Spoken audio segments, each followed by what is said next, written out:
It's best to watch and pick your team, and if it wins, fine. If it don't, fine. Yeah.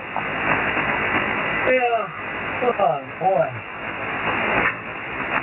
Will, how's our little black-nosed snooter been today? Has he been doing fine today? I got my fingers a couple of times when I was giving him the treat. He kind of got scolded for that. Oh, man, old Brownie, he gets scolded to tell Mama hits the floor till Mama goes to sleep. Yeah. I don't know what's getting in the hand of Melissa today, but must be feeling better because she's been bouncing up and down like a rubber ball. Like, you got to quit hopping around, you're going to kill your back.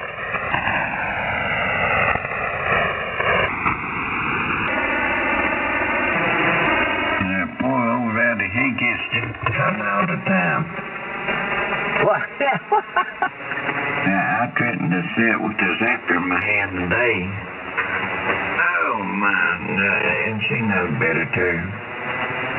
She pulled in, went and got diddle and got a few groceries, and she sat out there for air and gabbed with the neighbor.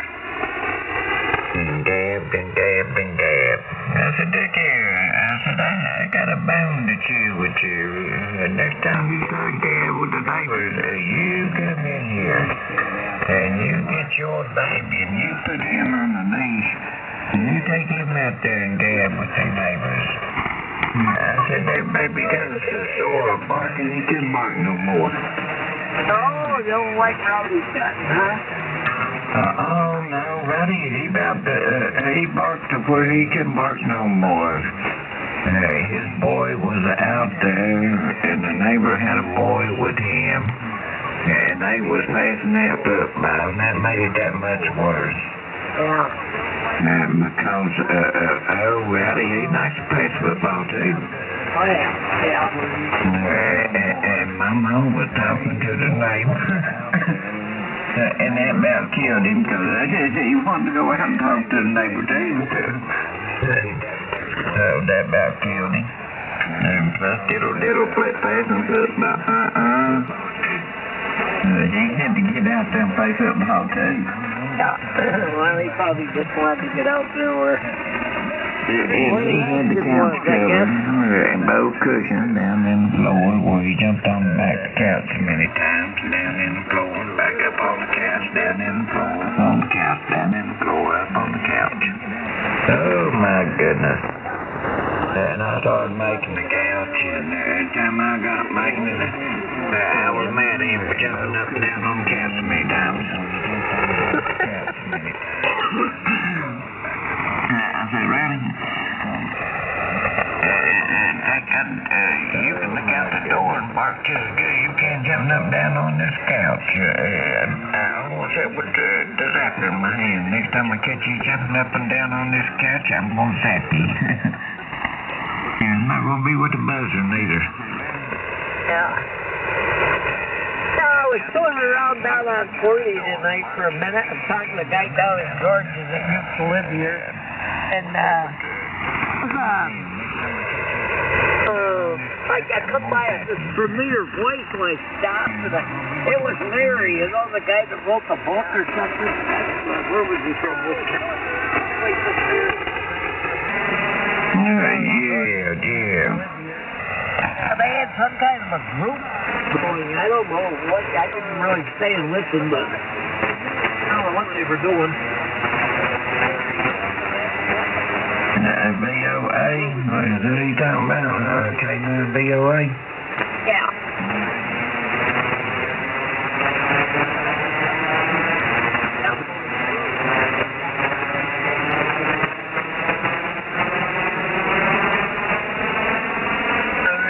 What frequency it was now? I don't know now. Well, maybe up around 230, somewhere in that area. I don't know.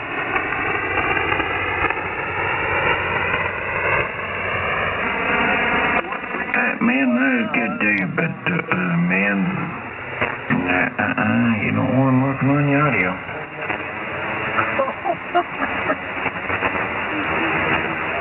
That's the wrong one. That's for help right there. And daggone, he sure offers a lot of it. I know.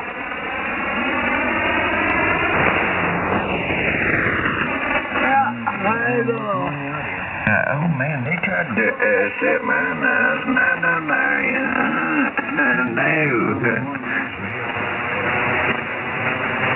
W3WGK. Look at what I had on that rascal right there. It just popped up. I think it was a Billy Goat. Yeah, look just like Billy. Well, I've heard of that goat before. How you doing, Billy? Okay, and you guys sound like you're doing just fine. Oh, man, I don't know, but Pat's trying to keep me straight, and I'm trying to keep Pat straight, and neither one of us can keep each other straight. So we gotta have you in here. That's, well, don't draw a curve. Well, got this Bob and Weave program going. Pat's having a heck of a time with I do, and having a worse time with that with Randy. I reckon it's just the natures of the beast. Well, okay. Do you guys have any rain in your forecast? I think we do for the next week coming up. Boy, I thought it was drier than a popcorn fire around here. And I sat out in the backyard tonight and I heard something going gurgle, gurgle. And I looked over and the neighbor's sump pump must be running. What's going on there? Yeah, maybe he has a spring. Billy, I'm telling you what, the creek here is only about 6 foot wide, and it's only about inch and a half, 2 inches deep. I mean, I was looking out there the other day, and I seen some ticks going from one side of the creek to the other on a daggone crawdad's back.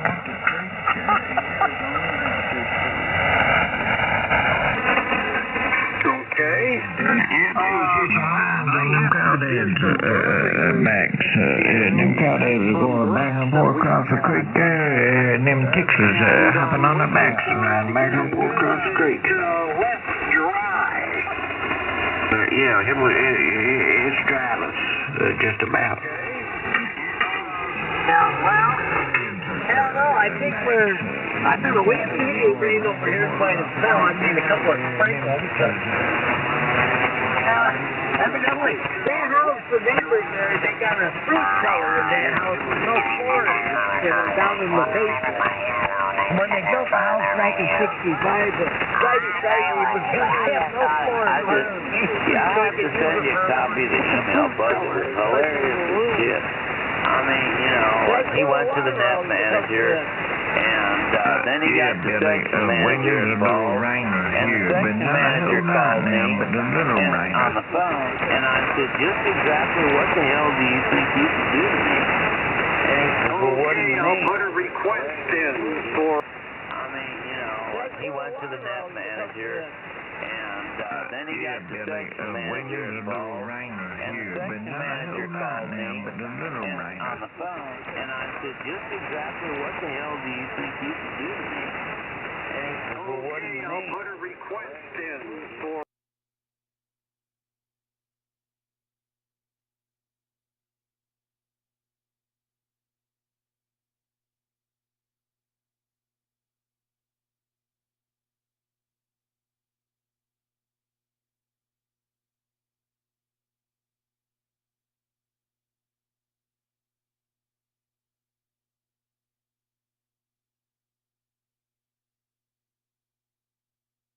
Put the hose on the side of the inlet there and drain it.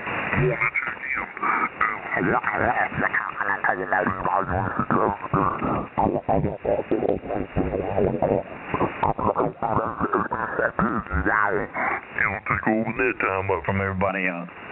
You're absolutely right.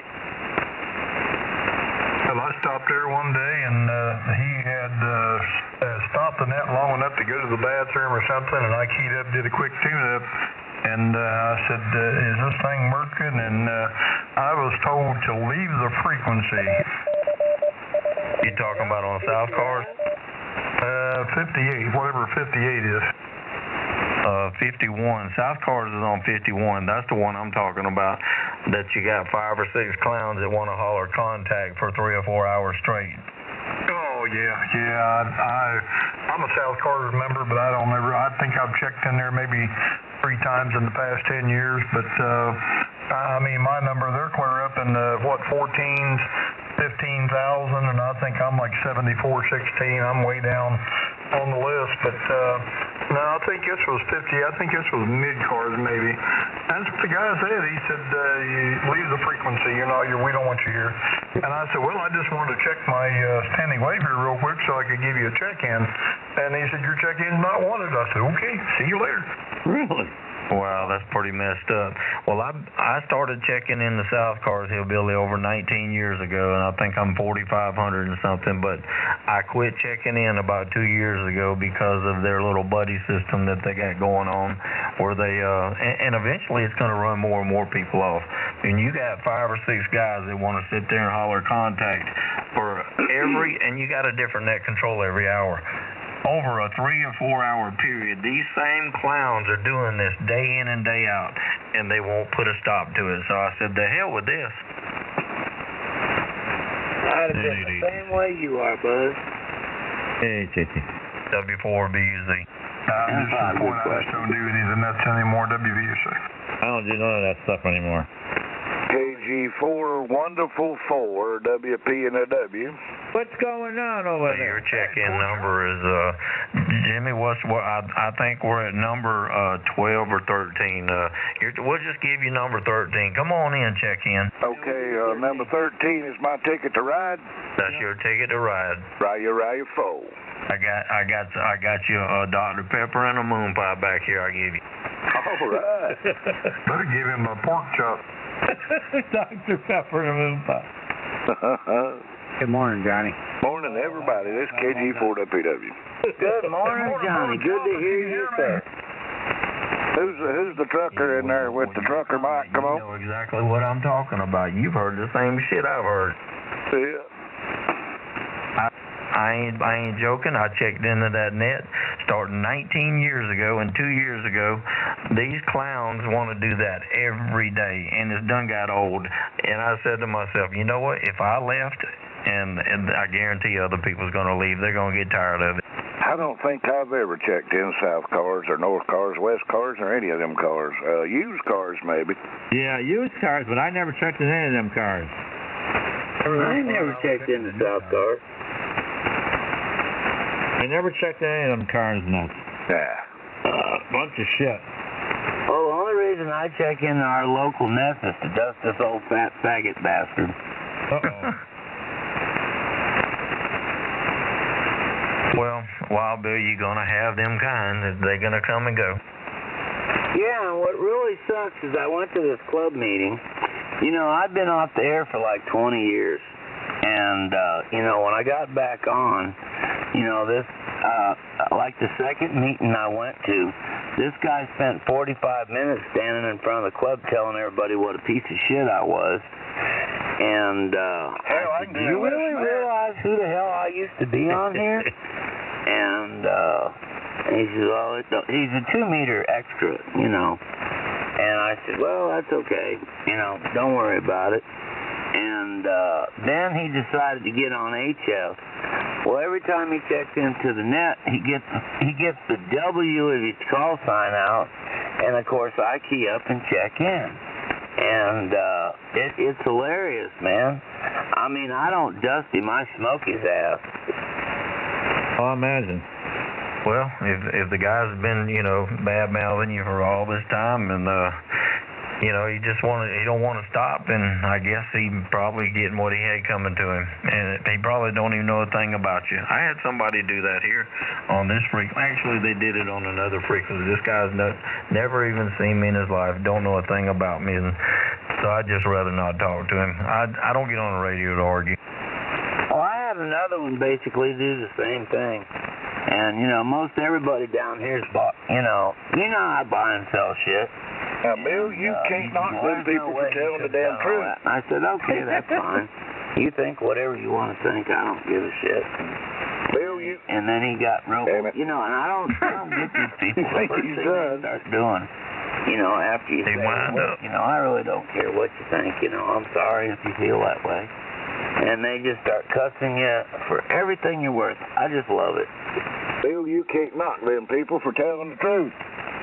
Well, yeah, that's true, John. I mean, damn it. Hell, I get it all the time. I'm like you. It don't bother me one way or the other. I've got my friends, and they know what kind of person I am. I'm like, yeah, you know what? That's a damn good way to put it, Johnny. You got people that, if they mind, it don't matter, and if it matters, it don't mind. Or, you know, they don't mind. Hell, if they're a true friend to you, it really don't make a damn. Oh, Johnny, I remember you 25 years ago. You ain't changed a bit. No, you ain't neither, Jim. I bet he's fatter and uglier. he ain't, for real, he ain't changed a bit. Well, I will have to admit, and I don't mind saying when I'm wrong. I was wrong about Johnny. I read people pretty good, you know, that usually come on the radio through the years, but I had Johnny wrong. There you go. He just wants to get on the radio and have a good time just like the rest of us. That's what it's about. Hey, when the good times leave from these radios, these damn radios are leaving. I tell you what, I love listening to Johnny down on 27 giving that old Bruce dude hell. That is hilarious.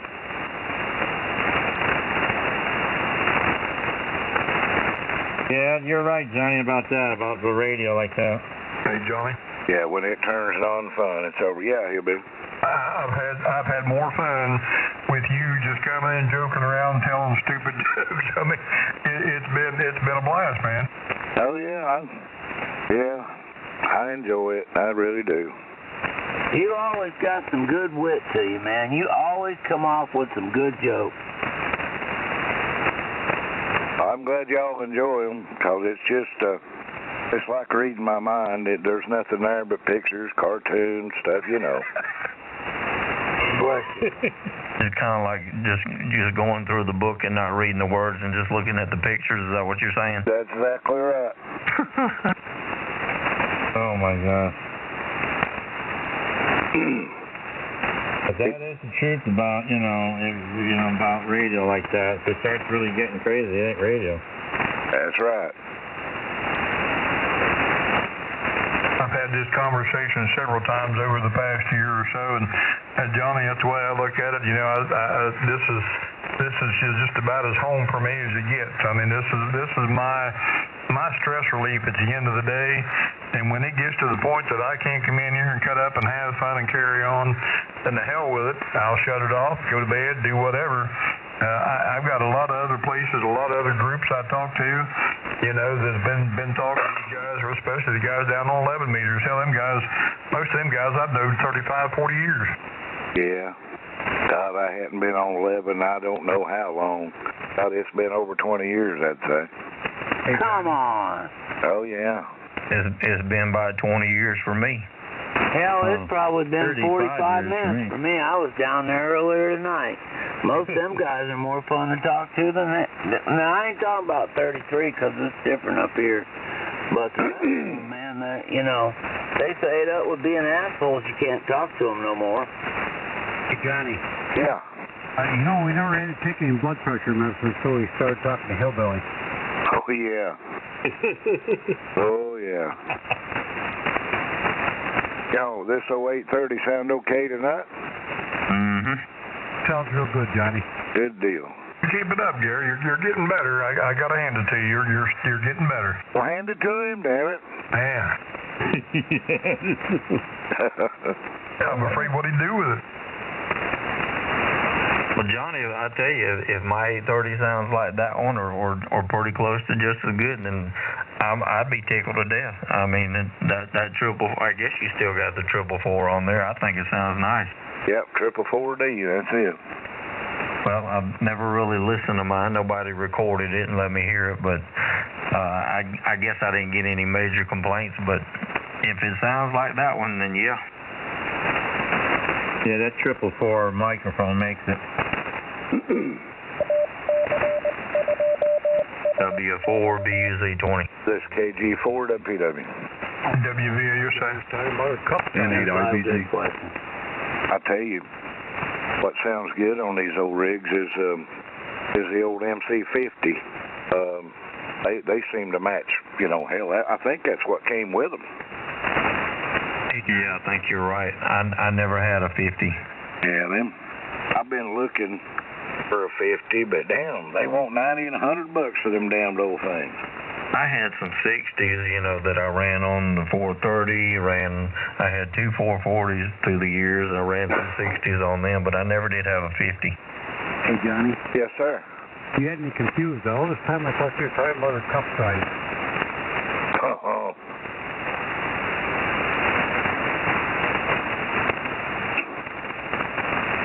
Four Ds.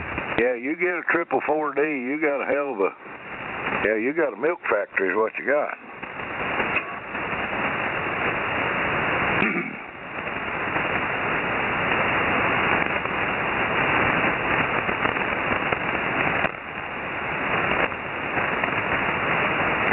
Yeah, I run I think the last 830. I heard it too. Oh, click, kind of noise. I just moved from 32% on an ICOM 9700 from 32% mic gain to 26. Go wide open with it. Temporarily. Up or down? Wide open. Oh yeah, with your mic gain. I don't know if you want to go 100 or not. Well, you ain't gonna hurt it because I can barely hear you on 30.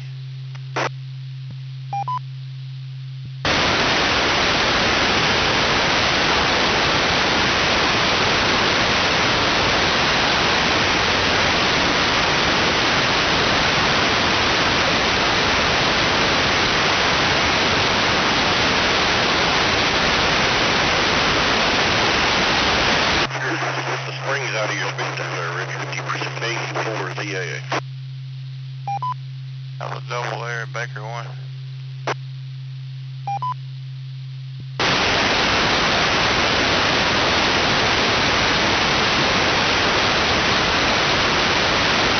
Go ahead, Brandon. Yeah, I'd not blocked the thing and hit the knob, and it rolled away off frequency. So here we go. This is Whiskey 4 Tail Delta X-ray at 50% mic gain. Brandon, it's decent, but it's not like it's trying to fade or maybe a processor wrong or something. Something ain't quite right there though. I mean, we can hear you fine, but it's just it sounds like there's something, you know, blocking it out or something or other. It's just something ain't quite right with it. Something ain't kosher. Well, I'll put my yarmulke on in a couple of hours and go around the back side of this thing and check all my connections a little later.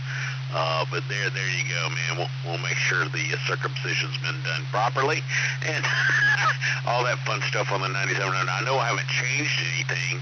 I'm just up in the shack and operating. Now, granted, there's some different computer equipment, and I'm still having to put Torrids and you know, all kinds of fun magnets on things around here for the new job. You may be just getting some RF back into your system.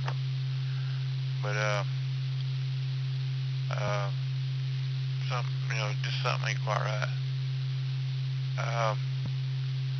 Where you gonna move your antenna? I bet you move your antenna might make a difference. I bet that's probably what's causing it. You get RF back into it. But you should be, blurting stuff out, you know, loud and clear. But you're just blurting it out, kinda, you know, could be better kind of deal. Well, it's clear, but it's got a little wobble to it as it fades off. Yeah, I'm not on that good old copper J-pole up here anymore for this radio. I'm thinking that this Comet tri-bander probably needs to be more than 15 to 18 feet away from my head up here. I'm in a finish room over the garage. I'm in pretty much a ranch-style house with a finish room over garage. I need to move that antenna up into a pine tree or something. How much power are you running?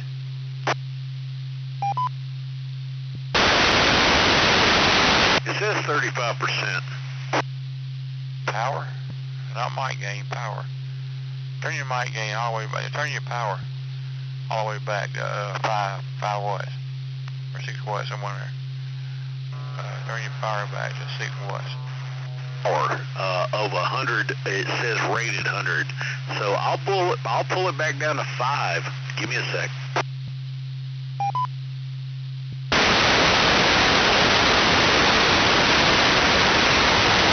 Casey for YP. Whiskey 4 Hotel Delta X-ray. This is Brandon in Buford, Georgia at 5 watts. Alright, what's your mic gain set on? Back it down to about 30. It was at 50. I'm going to bring it down to 30. Alright, come on and talk a little bit. If it clears up, you're getting RF into it. Okay, 5 watts and 30% on mic gain. That sounds a little better. A little bit of white noise in there, but if you're running high power, it's throwing RF down towards your radio. It makes it act funny. I bet you that's what's going on. But yeah, we can hear you, but you just don't sound like 100%. You sound like you got something going on. You got another microphone you can swap out? Hey, speaking of microphone, that microphone got a switch on the back side of it. Switch the switch to the other side. 1 or 2, put on 2. W4ABB repeater. No, that's one of these Howell mics. It didn't get anything like that, man, on these ICOMs.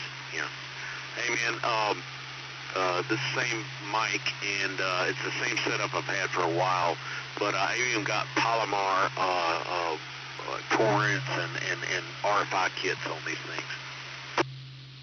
Oh, that's your problem out there. You got high mic hooked up. Hook your stock mic up. Hook your stock mic up. Let's hear it. High mic is what I'm hearing. That's exactly what it is. Hook your stock mic up.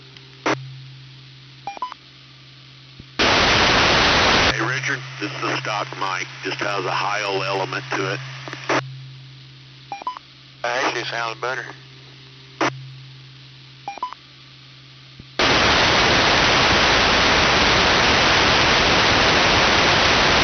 So are we going through initiation again where you have to go adjust everything yet again? This is the way it happened a long while ago.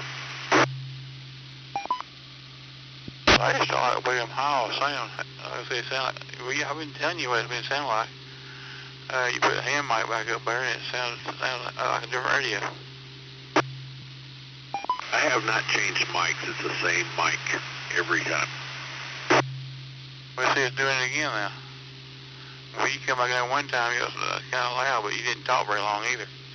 Like I said, the more longer you talk on it, the weaker it gets.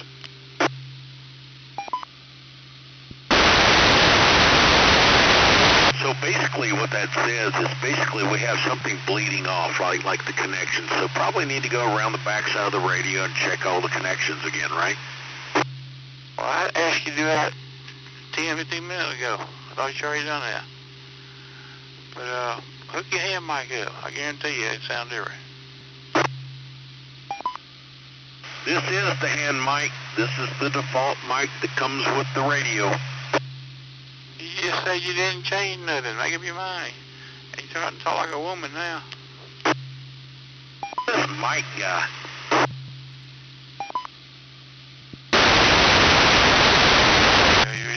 go. I get it then. I can tolerate it, I guess. It's KZ4YMT. Hope you get it fixed. Brandon, you think a Q-tip would help? Nah, man, I've just started wearing hearing aids, so I don't know if a Q-tip's gonna work or not. I think you're referring that Q-tip from me.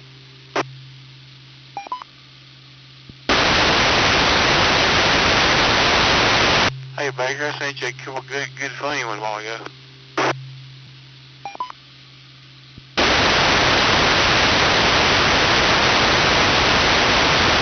I heard this one somewhere on TV or something. Might be on a video, but you call a cow with no legs.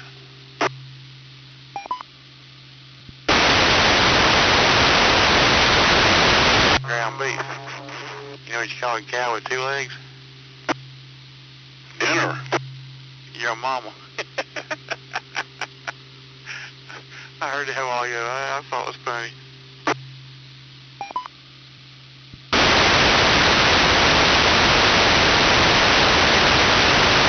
So guys, a default microphone with both the ICOM IC7300 and the IC9700, so is an HM-219.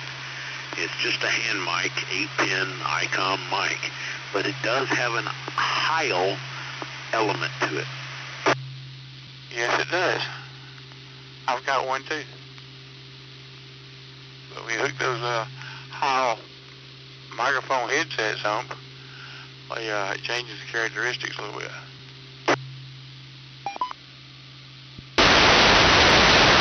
Ain't got none of that fancy stuff yet, fancy, man. No foot pedals, no finger triggers, nothing like that yet.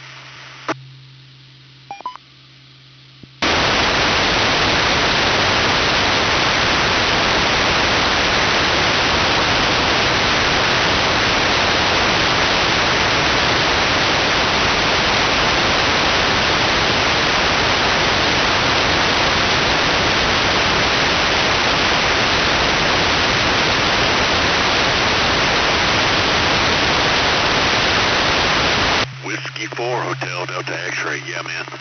Just 2 turntables and a microphone up here. 2 turntables and a microphone? Can you get out there on the floor and do a little jig? A little scooter pootin'?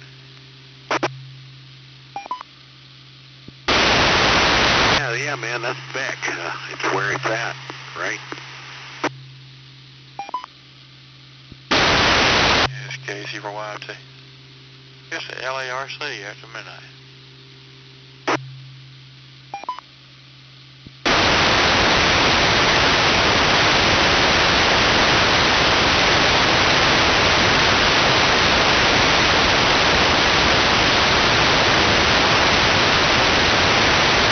So, Rich, what's the word on the bird about Georgia and what went on last weekend with the football game, man? I almost had a coronary, and it's a very stressful event in Martin, Georgia.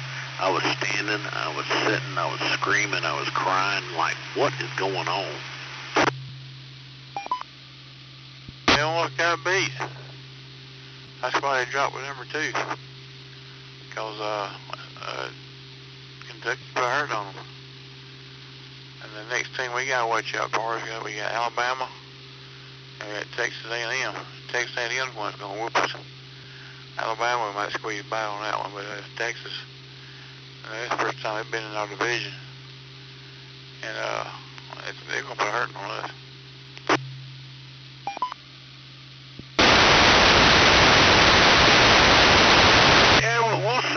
See what's going on. I hope somebody had their Stacey Adams on this week and appropriately applied them to the appropriate derrieres of the appropriate people there in practice, you know.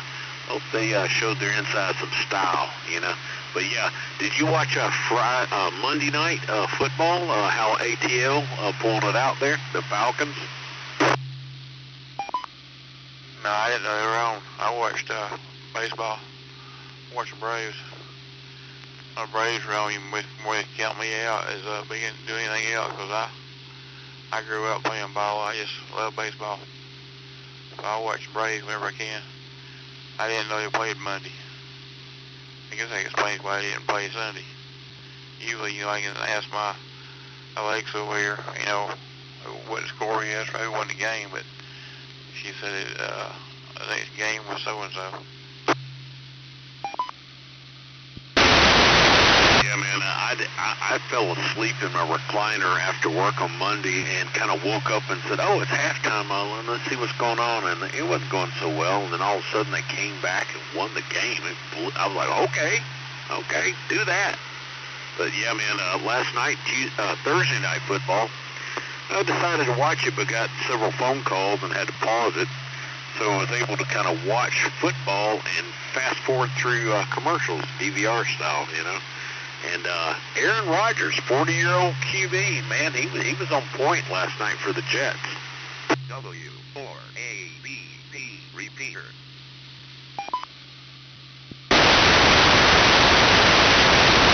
That's about what I'm doing now.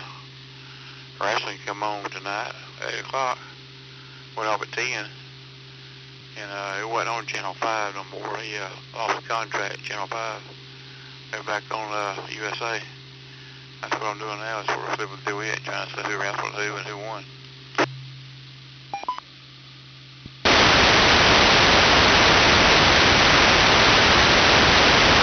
Yeah, I was not in my really good vehicle tonight. I was out of touch with the XM Sirius kind of radio fun stuff and any Bluetooth and all that stuff. I was in a raw vehicle tonight, and yeah, so I either listened to FM, AM, or nothing at all. But yeah, I'm back home now, playing catch up.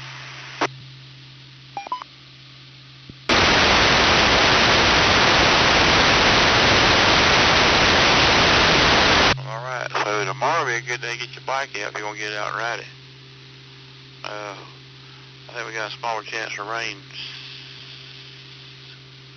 Sunday, which won't be much, but you don't have a bike and ride. As old Freddie would say, get on your bike and ride. Can't see my wife there.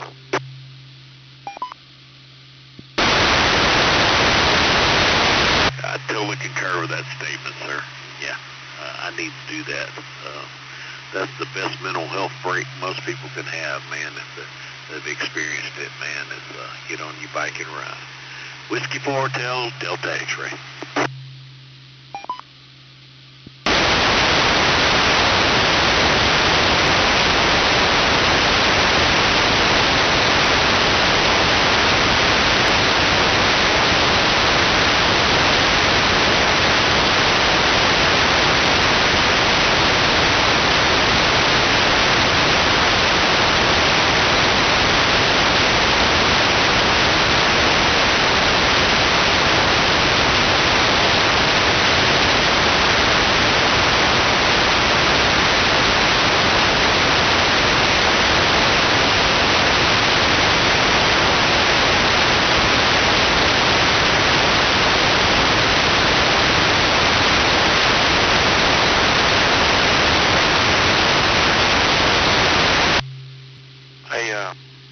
Brandon, see you had Tri-Bander up there. Which Tri-Bander is it?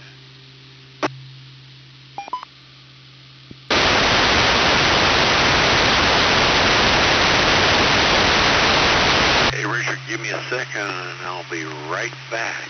Whiskey 4 Hotel, Delta X-Ray. Oh, you must have that one that's got a 2-meter 440 and 1.2 gig in it. That's what I'm thinking. I forgot about that one.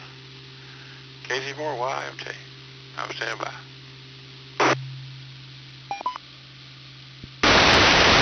The trap and all there when they was younger and stuff there. And number 1 is a black skunk, and it's only got like a white spot right there on his head, down his neck a little bit. And of course, number 2's got 2 stripes down his back. And of course, the number 3's got 3 stripes down his back. Oh, I got you. Yeah, that's pretty long. And I haven't seen a number 1 in years, but Used to see them every now and then, and it's solid black. Still loud,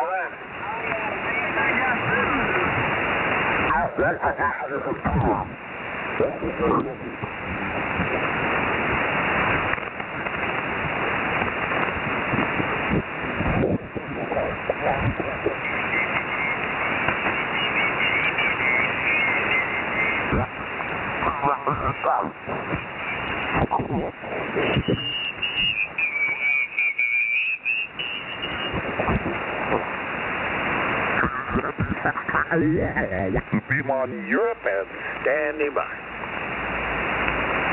Victor Alpha 5, India Whiskey.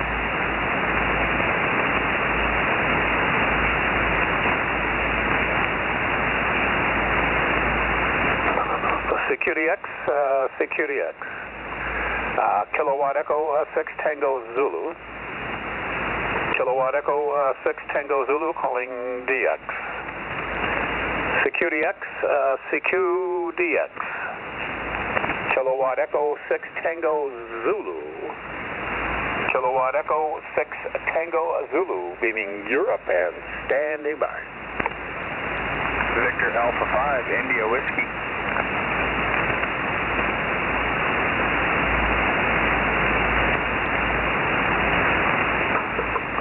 Security X, CQDX.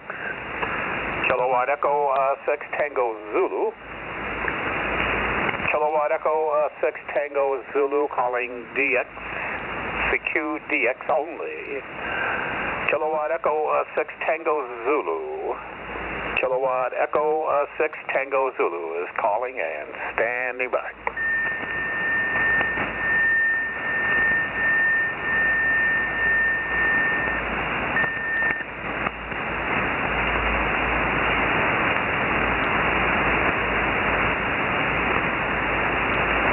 Security X, Security X. Kilowatt Echo 6 Tango Zulu. Kilowatt Echo 6 Tango Zulu calling DX. Security X, Security X.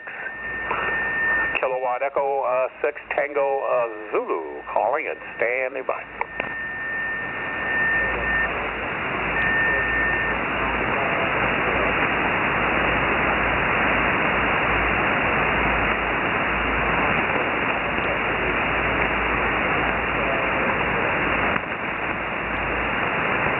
Okay, I think I hear a Russian station, but oh man, just too weak for the copy. Too weak for QSO.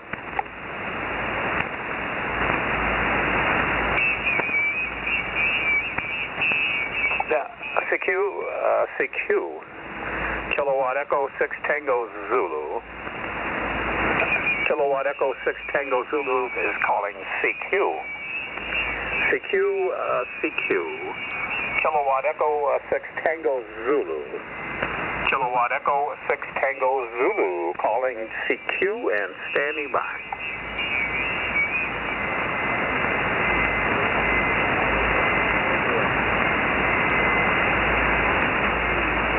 CQ. Kilowatt Echo 6 Tango Zulu. Kilowatt Echo 6 Tango Zulu calling CQ. CQ. Kilowatt Echo 6 Tango Zulu. Kilowatt Echo 6 Tango Zulu is calling and standing by.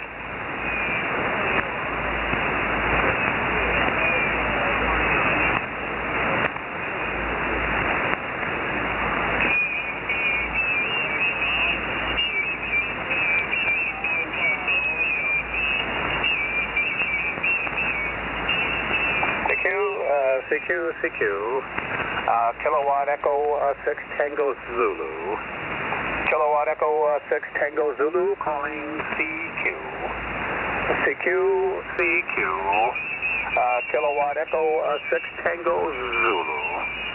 Kilowatt Echo 6 Tango Zulu calling and standing by.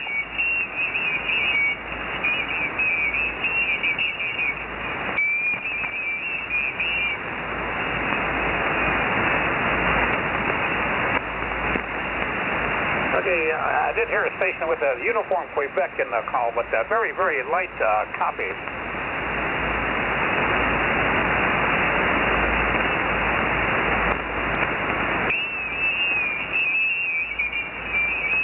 Okay, what's the QTH, and I'll move the beam.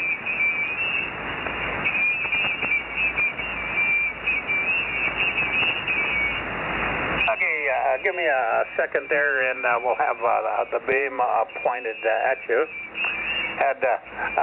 We were beaming Europe. Here a few stations coming through.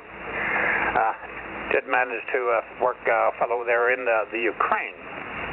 Well, anyway, I'll get the call on the next go. The name is Ken, Kilo Echo November, and located here in Palmdale, California, about 85 miles northwest of Los Angeles.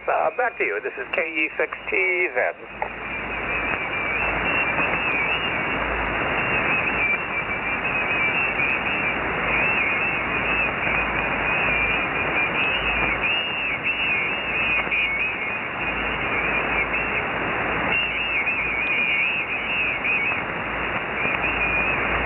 Okay, Dave, I told them to have their whole call. We had somebody broke in there with something there, and was right on top of you, and the frequency isn't use, whoever broke in there. So, Dave, my call is Kilowatt Echo 6 Tango Zulu, Kilowatt Echo 6 Twilight Zone, and give me a call again, Dave.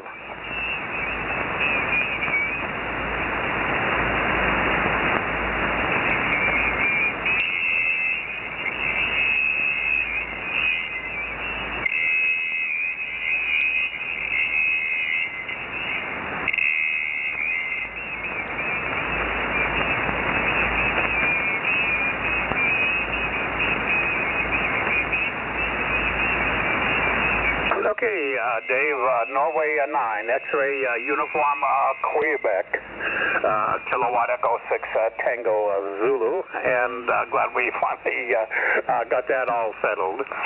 Dave, you're 5-7 here this evening, and again, my QTH is Palmdale, California.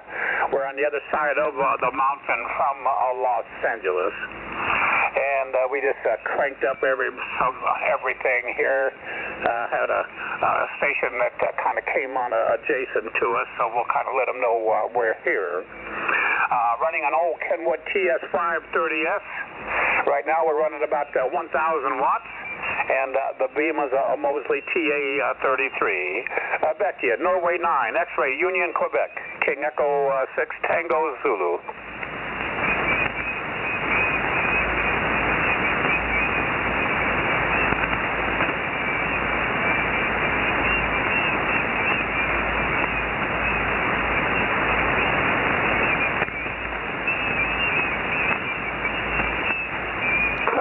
Dave, and the Hustler 4B TV, that was my first antenna. That was back in 1977. I had it roof mounted on a 3-foot tripod, 1-foot mast, 2 radios per band, and worked the world with it. Back to you.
November 9, X-ray uniform, Quebec, King Echo 6 Tango Zulu.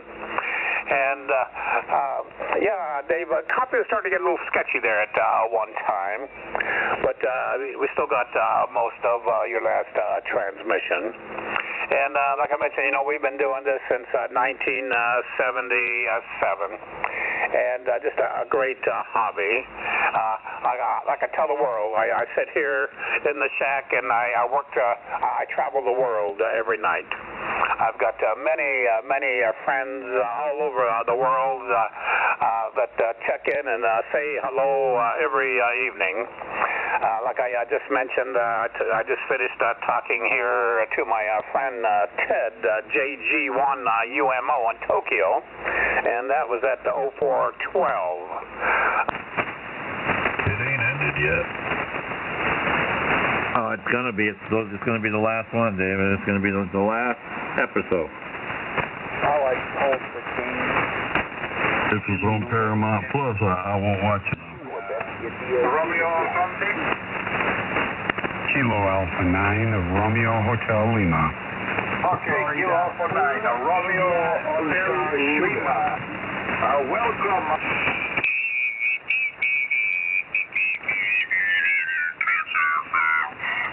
You had to go to Big Sky, whatever, .net, and you had to download it, configure it, unzip it, put it on an SD card, micro SD card, save it, whatever, put it in there, write the Linux key to it, and it would open up.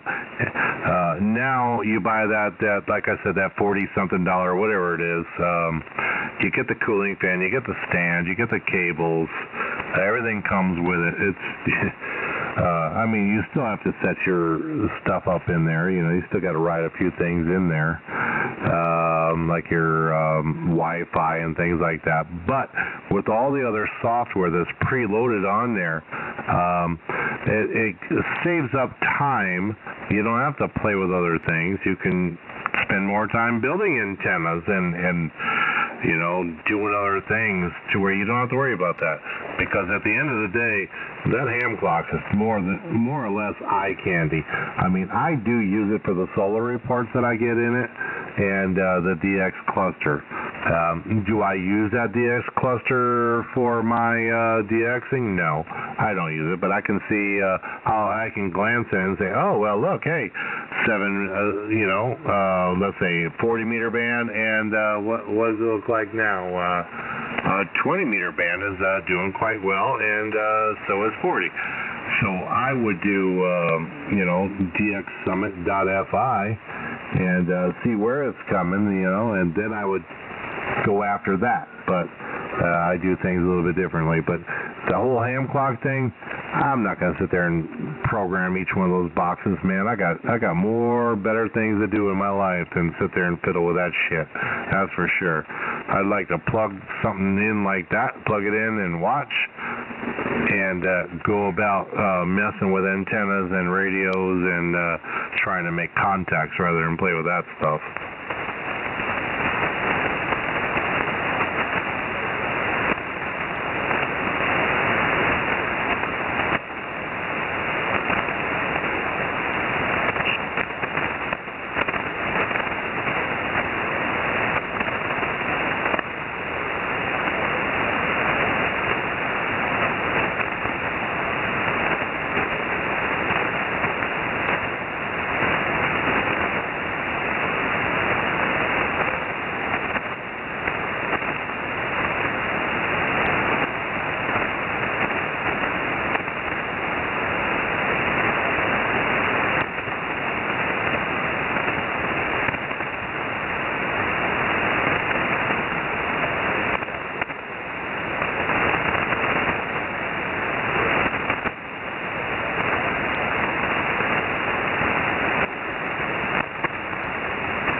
No, eso ya no se vayan, porque vean, yo ya andaba bien carrangas.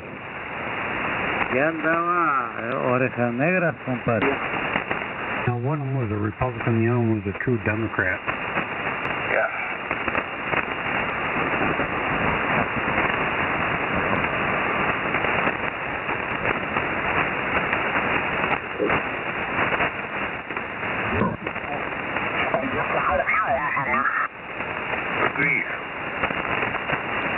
Hey, Buzz, did you also know there are a bunch of 11-meter guys? Yeah, ain't no telling. What about it? I'm an 11-meter guy. What about it? Oh, just stopping to say hello, M4A. Boy, somebody's up here really knocking the hell on me. Yeah, is that okay? Never mind. Go back to your business. Sound like there's one on fentanyl out there. I can't tell what he's saying. Yeah, he's kind of close. Okay, sorry about that. Must be close to you guys. I don't hear nobody. They can get on the phone and tell his buddies that I got heard on ham radio tonight. Those guys actually heard what I said. Hey, Doggy. Wait, should I try again? My call sign November 4 Alpha Lima November.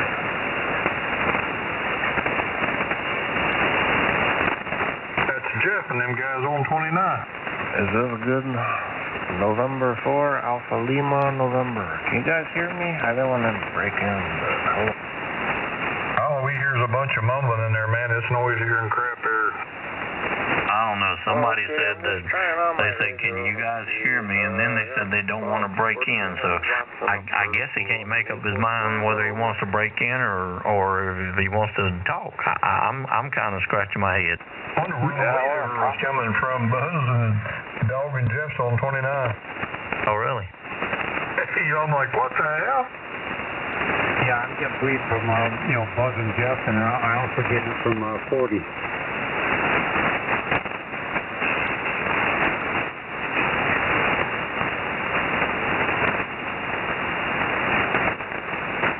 you guys don't know me. What are you guys up to? Let me take this dog out number right back. WSA. You're going to go through and hesitate. Let me pet that dog.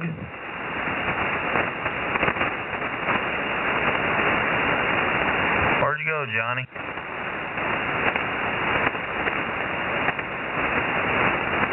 I think we lost Johnny.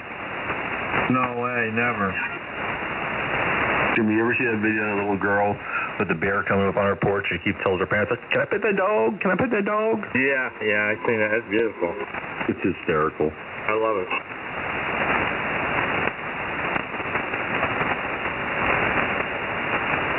Boo boo.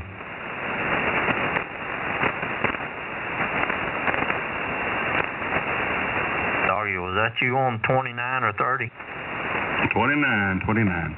You was wearing me out down here. Hey, you're hitting us pretty hard up here. I told you, man. I'm running 10 wide. Well, Jeff was doing a worse job than you were. Well, he was probably about 15 wide. How's Jeff doing? Is he okay? He's checking out something on his radio. Well, you need to come on in here and fill the spell. Oh, there's Johnny back. I woke Johnny up. No, I was eating me a chicken sandwich. Holy shit. Hey, man.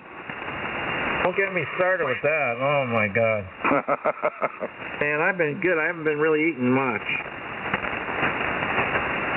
Oh, how can you sit there and say that with a straight face, Jimmy? I didn't eat much today. That's because you ain't got nothing left in the house. The last 2 days. Last night I did was pretty good, too. I didn't eat much at all. Not no big steak dinners and all that shit at 3 o'clock, 3:30 in the morning. You know, last night I did good, too. I was really, really pretty good. Because he hadn't been to Aldi's. Yeah. N2XW. Seems to me last night, Doggy, he had 3 or 4 desserts and this and that all night. I don't know what he considers too much. KG4WW. Banana split, ice cream. Oh, yeah, that's all gone. That's all been gone, man. That Jimmy's a growing boy. Yeah, man, I'm telling you. It's growing over his belt line there, Johnny. Yeah. I hear you. Empty hole in his foot or something. Man, I'll tell you what, that stuff's got to stop, and I got to slow down on that.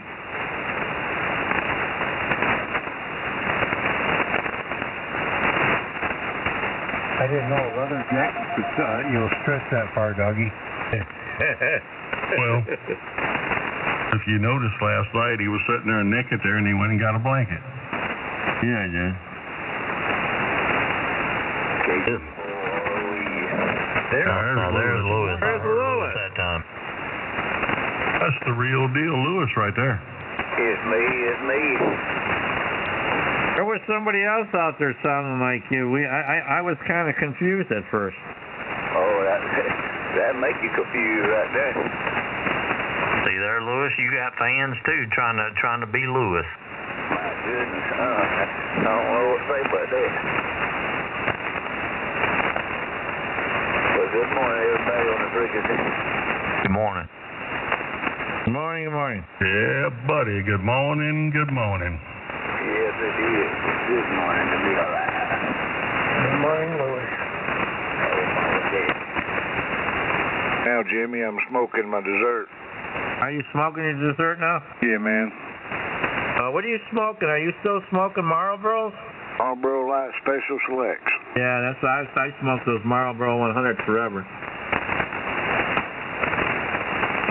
I can't smoke them 100s. They're too long. Hell, they'll drag the ground short as I am. Now they got a special select, huh? Oh, yeah. Yeah, I ain't never heard of that. They're smooth as silk. Yeah, that's real fatty.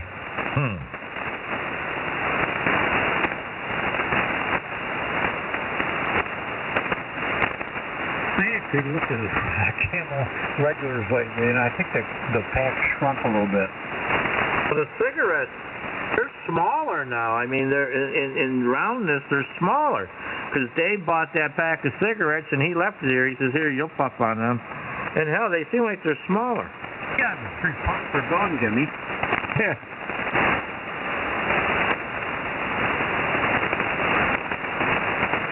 I always loaded my own for years. I bought that Silver Select, powder. I bought that tobacco, and I always loaded my own for years and years. And boy, that was some good cigarettes there. And a hell of a lot cheaper. Oh my Lord, it was really good cigarettes too. Yeah, I used to do the same thing. I'd buy them bags of that 4 Aces, and then I'd get the light tubes, and fix them up. Yep. Mark's being invaded again. I love them. I love them. I love them type of cigarettes. I really do. Mark's being invaded? Yep, that's what he said. Why? What happened? Oh no, I didn't look at it there, but probably he's got deers, probably at his back door or something. Need to just come on in, doggy, and talk on his radio. That way it'll get you. Well, they'll be coming in here for too long. Yeah, Mark doesn't use it, so the deer might well.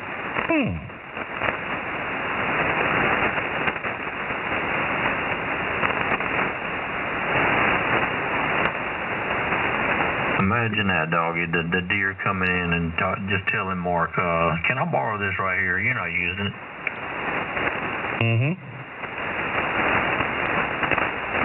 And Jimmy sat out there all afternoon on his front porch. Did a couple of deer come in there and talk to you, Jimmy? No, not today. My sister asked me that. She says, did the deer show up today? I said, no. No, I haven't seen them in probably like 2-3 days. Well, you're probably sitting out there with his clothes on. That's why you haven't seen them. That's what Jaybird was doing all day today, yesterday now. He was deer hunting all day long. Mark says he's still at work, so you must have had to work overtime. What's he being invaded with? Avoided a disaster. A what? I said, I just avoided a disaster. Really? I opened the door to let the dog out and looked out, and there were 7 deer standing in the backyard. Wow. So why is that a disaster? This dog don't have no fear, man. She'd have been right out there after him. I had to shut her up in the chasing house the deer. and run the deer out of the yard. Yeah, 'cause them deer, they'll kill all those dogs. They'll kill a big dog. Who the heck you kidding? Yeah, that's true. You're darn right. And those were bucks. Laying the hoof on them son of a guns, they'll split you wide open.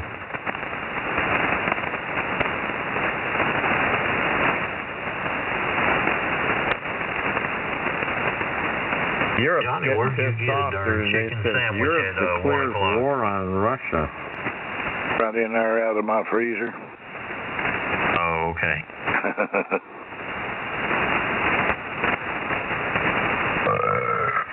What the hell? What would Europe be pissed off about with Russia, Donnie? Europe? Yeah. Who ain't pissed off these days? Yeah, that's true. You know, we were sitting there. I was sitting there watching the news, and like in Sweden and stuff like that. If you wanted to live there, you had to be a doctor or a lawyer. I remember Warren telling us that story. You just couldn't move over there. And now Sweden's got the same shit. They got all these Haitians and all these freaking idiots coming from other countries. And what they're doing now is they're saying they'll pay them like $38,000 to leave the country. That's what they say. Each one. They said they'll give each one $38,000 and they'll to leave the country. Well, that's what happens when everybody goes woke. It's crazy.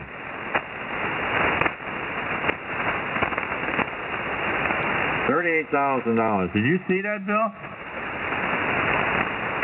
Yeah, they're having a big problem there. They got very liberal. It's like Canada. Canada used to have to be a doctor, accountant, or a trade that they needed for them to let you in and work there and the whole bit. And they relaxed their standards, and then they got major problems. Oh, yeah, that's crazy.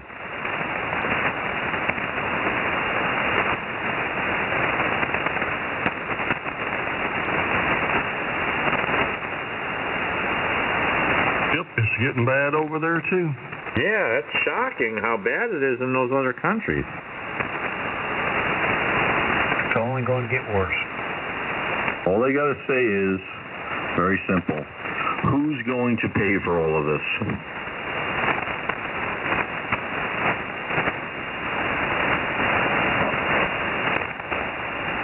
All I got to say, Bill, don't look to retire too soon. Yeah, I'm working harder now than I've worked ever in my life. And I know that, too. And you're not getting ahead. Yeah, it's sad. Yeah, I'm getting ahead. I get 2 steps ahead and then I take 3 steps back. Don't forget, I got 3 kids. Yeah, but I remember when you said there when you was, getting out of the business up there in New York, you was going to kind of, take it easy and step back, but I think you went the wrong way. Well, yeah, be careful about that, because it's very fashionable now to go the wrong way. Oh, my. Well, I didn't mean that way, but hell, I was meaning, my God, how many times, you get on the radio? Well, hey, Bill, what are you doing? Oh, I'm working. I am. The worst mistake I did is put this amplifier up here and this radio up here.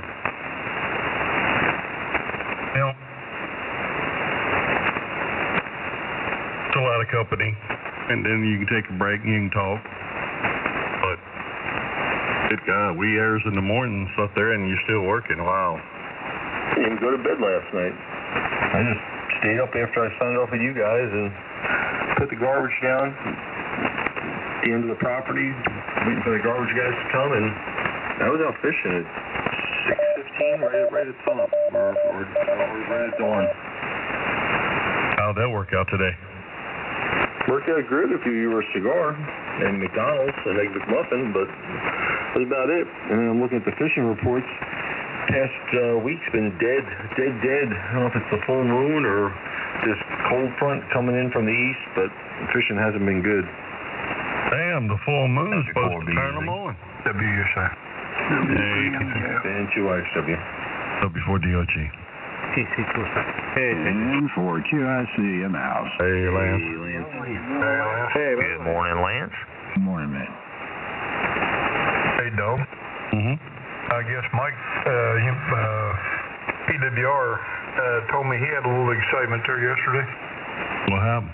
He was up on a pole there hooking up a drop and putting up a street light, and he heard bap, bap, bap, bap. He thought, what the hell? And just right on out the street from him, two kids pulled up beside a guy, told him he wanted their wallet, and he said no, and they shot him in the kneecap. Wow. He's like, he said, I just got done what I had to do and got the hell out of there and did my paperwork somewhere else. I reckon so. That was in a housing project, too. Well, Lance, you're feeling all right. You kind of sound, under the weather. I'll be back in a minute, Gary. Roger.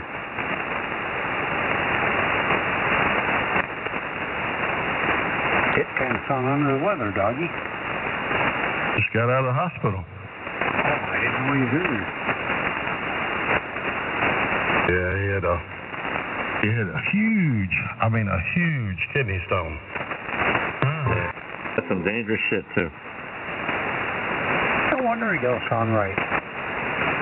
That felt almost like having a kid. Oh, you ain't shit. That's the most painful shit. Hey, Jimmy. 3 more of these Coors Light and I'll sound like Gary. There you go. Wow.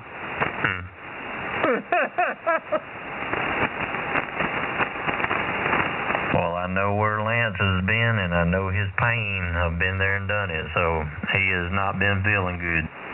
No, he's been in the hospital.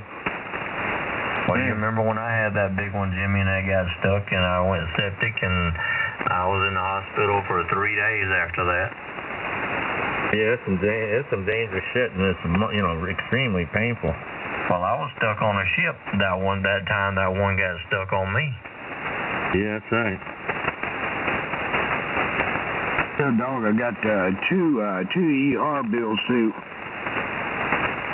Oh, they don't mind doing that, do they? Well, I don't play around with them bunch. Down here, they played that game. They did diagnose what was going on, and they referred me over to Winchester. But they couldn't get me there. I said, okay, I'll get my wife to take me out. Well, we got to monitor you over. You don't realize what shape you're in.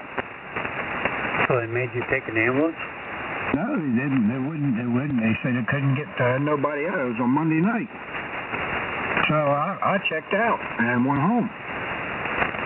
What they didn't tell me is when they wanted me to do it that way, I called the next morning. I said, well, you got somebody take me over, or I can get the wife to take me over. Well, we got to start all over with you. I said, no, you ain't starting over with me. I went straight to the ER in Winchester.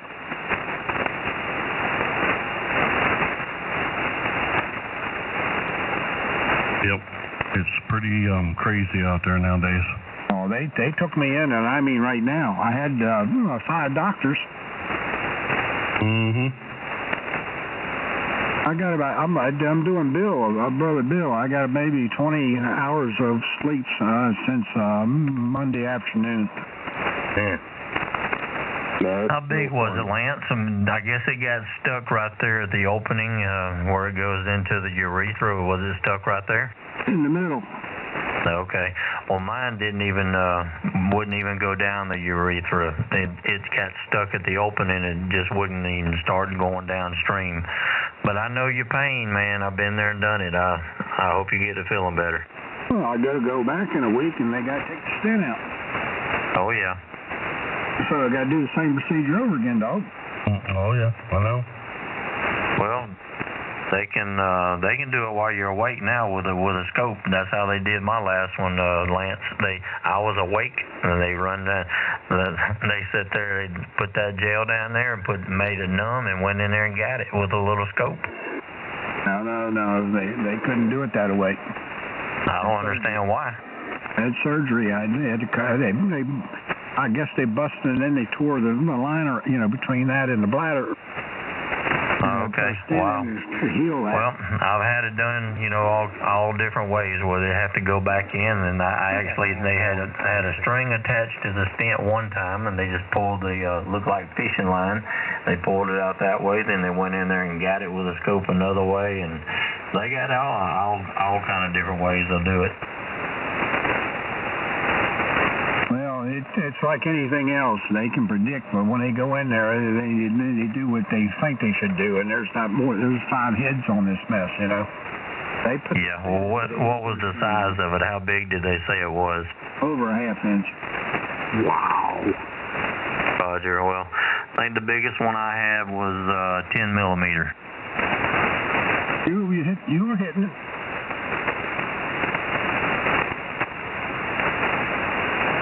Well, they slowed mine down with that potassium citrate. I take it every day, and that slowed them down a lot. That's the first one I've had. It's been 12 or 15 years I had any.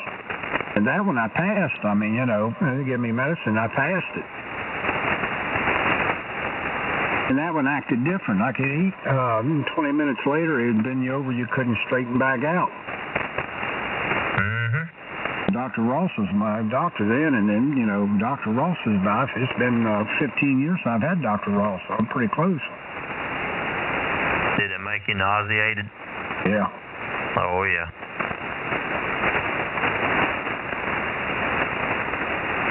And they put me on this mess to keep me clear. They got a thing now that they put gel on you right above a unit, and it can tell you where your bladder's being emptied completely. They put you on IV, and they keep doing that. For surgery. Oh yeah, it was 2 years ago. That was my last one that I had to deal with. And put that jelly when it's cold, and they can tell you exactly where the liquid is in the bladder. Right, it was completely clearing, but then after the surgery, hell, I still draw. I'm still pulling. Pushing blood. So they give me something now. He's burning when it comes. They tore it. They had to put a catheter in afterwards. Anyway, it's a long story. It's not worth talking about. All about the cheese. But I was very thankful. I had to wait a day. They blowed me off 3 times in one day. They had, because the crew came up and told me, said, man, we've been set up for you for 15 hours and we haven't got you on the floor yet. But the next day they got it. Got me on. Well, there's no other way to explain it except the people that's never been there, Lance, and you can just tell them it sucks. If a woman goes through and it takes anything close to having a baby is what you go through with that. I can relate. I had one of the nurses tell me one time that she's had kidney stones and she's had birth 3 times, natural birth. She said she'd rather give natural birth again than have another kidney stone. That was a nurse that told me that. Yeah. I know it's rough. That Dilaudid's some good stuff, dog. Yes, it is.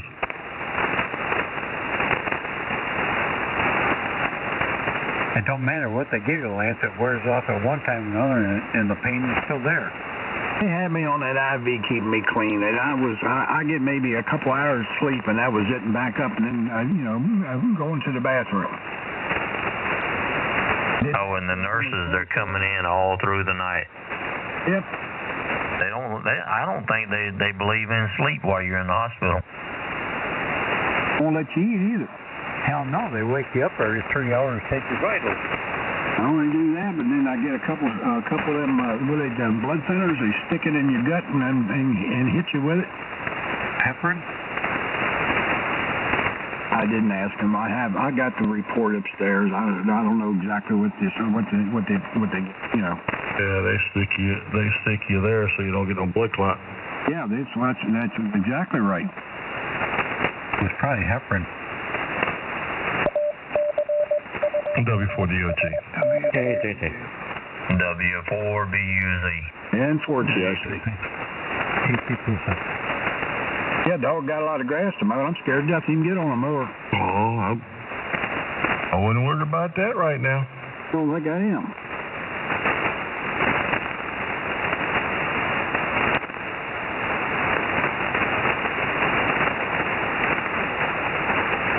Worst about that, Lance, that he's going to be scared to death to go to the bathroom.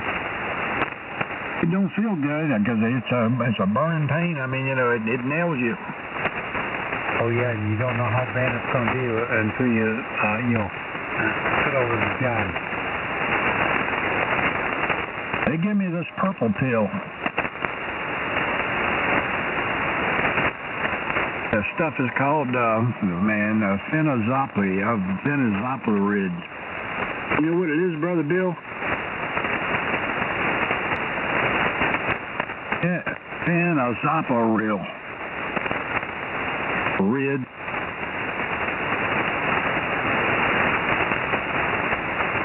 kind of think Bill's, arguing with three animals. Lance, they didn't give you none of that stuff that makes your pee turn orange. Well, that's what this stuff is. It's a little purple pill. It does do that, but it's supposed to takes that burn, helps taking that burning away when you do number one. Yeah, it's medicated so that every time you pee, it's actually healing the stream. Yeah. Supposed to take that with Neurontin, at the same time. Yep. For pain, burning with I don't want to say urination.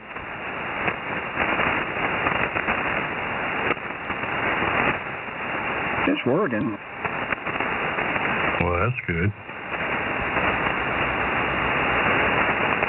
I don't know when it wears off till the next time I go, just take when needed. Well, I'm not, it's a hell of a thing to wait till you get nailed and then you need it. Yeah, really.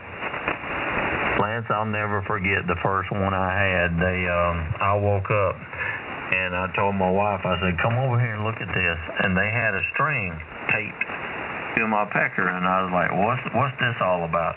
She said, that string, that's like fishing line. It's connected to a stent. And I said, what in the world? I said, I got to walk around, and every time you pee, your pee goes everywhere with that thing attached, going inside of you. And then 3 days later, I had to go over there and get it removed. But then you talking about something that burns, it sure enough feels like you peeing fire, because he snatched that thing out with me with no pain medicine or nothing. No. They're going to put me down just like they did this time. That's the way they did my first one. I'll never forget that. That just burns, man. It don't burn for long, but when he snatches that thing out and he distracted me, he said, are you ready? And I said, hold on a minute. And when I said, hold on a minute, he snatched, and I said, I wasn't ready. And I went to hollering. I said, I wanted to punch him out. I'm serious. Hey, Buzz, you ought to watch the Bill Engel. That is the closest I've ever come to punching a doctor. And pulling the stent out by himself and his wife.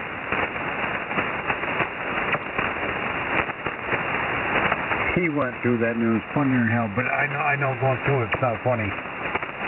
The catheter's no joke either. Oh, my pee-pee, my pee-pee. Yeah, run your voice up. Where's Steve? I think Steve needs to help this fella out. Yeah, where is Steve? Lance is talking about the wrong end. Steve works on the FM. Yeah. But Jimmy, you remember when Poodle pulled his out there before the doctor got there, don't you? Yeah, boy, that was a bad one, wasn't it? Oh my God, he was bleeding like I don't know what, man. He pulled that thing out of there because the doctor was late. He looked at me and they said they was going to be here. I walked down the hall and I said, well, he's really getting agitated back there waiting for whatever the doctor's name was. And I walked back in the room, and by God, he done pulled that thing out of there, and blood was running everywhere. Oh, High Griffey died on his kitchen floor. He did that, right there in Raleighville back here about 5 or 6 years ago. Yeah, you'll bleed out. Yeah, that's what he did. He died. It's just like an IV or a catheter. If you don't pull it out right, you're going to hurt like a son bitch and bleed. It's like a racehorse.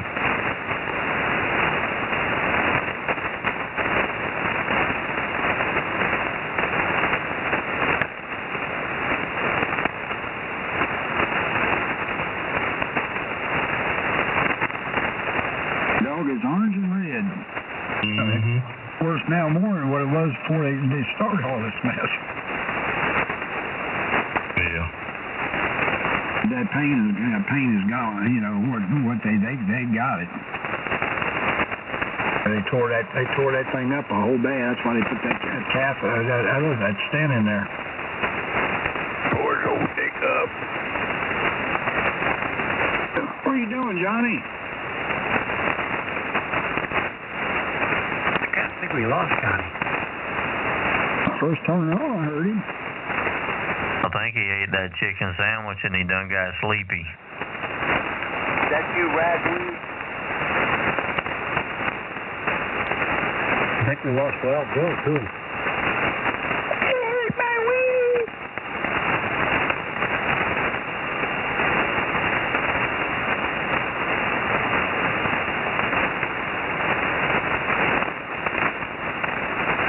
This is my turn this week. Yeah. Everybody can look forward to something happening. Get older, it gets worse. Michael J., you still hanging in there? Yeah, I am right here. Oh, Roger. Michael J., got a quick question. Is Dorothy older than you? No, she's about a half year younger than me. Oh, Roger. Yeah. Can you kind of look it up genealogy there? And genealogy says Dorothy's older than you are.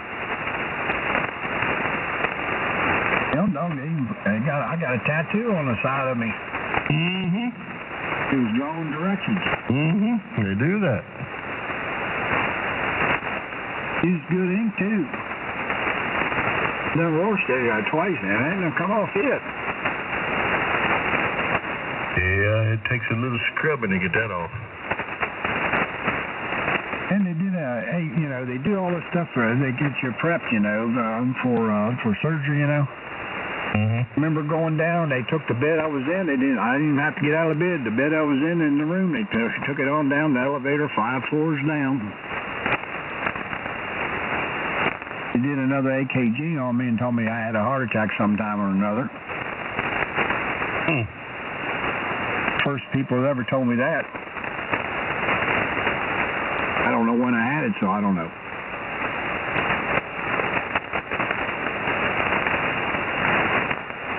You learn a little bit every time, you learn a little bit more. I'd actually have that checked because...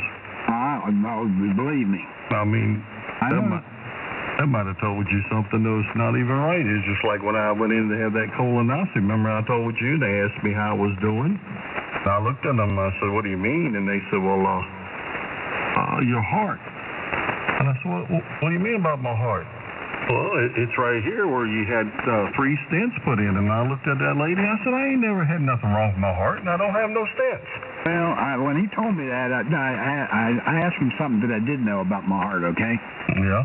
And he says, yes, you had fibrillation. You got a right branch blood blockage. I said, okay. These people, I am impressed. They're very thorough. I've never had 5 doctors on me at the same time. Well, they do have good cardiologists and all in Winchester. They're rated pretty high over in Winchester, but some of the other stuff and all there now, I think they are actually going downhill. Oh, I was worried. That's where the wing, they took me out of the emergency room over to the cardiologist wing and up on the 5th floor. I didn't know where I was at till they discharged me. Then I was told where I was at.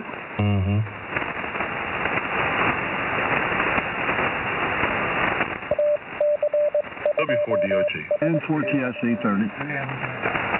N8ATC. N2XW. How's Brother Bill? I'm all right, Lance. I'm upstairs. I'm up on the little lamp. You got a decent copy on me? Oh, you know I do. God bless you. I got a taste of what Brother Bill goes through every week for about 20 hours of sleep. Well, that and having 5 people working on you at one time. Used to get excited at the thought of all those nurses, but after a while, you get kind of sick and tired of it. Let me tell you. I had 4 hours, and I even had I had two cleaning ladies, 4 RNs, and 4 there was another. They bought pills. They knew they had my charts. They bought pills in and made sure I got my pills every day like I normally do. Yeah, I got to go under in about 3 weeks for a procedure, and I was just booking my Mayo stuff, and they wanted to know if I could come down on Christmas Eve. I said, I'm not coming down on Christmas Eve. 85NZ, good morning, everybody. There's Glenn. Yep, good morning. How's everybody doing? Good morning, Glenn. Doing A-okay. Good deal.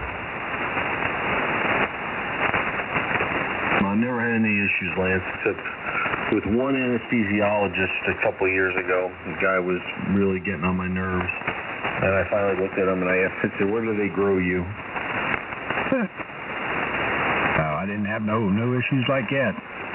Out here, that's the first time I've been operated at that big hospital, dog. That's the first time you've been in there? Yeah. I've been a lot of places, but I'm impressed. Mm-hmm.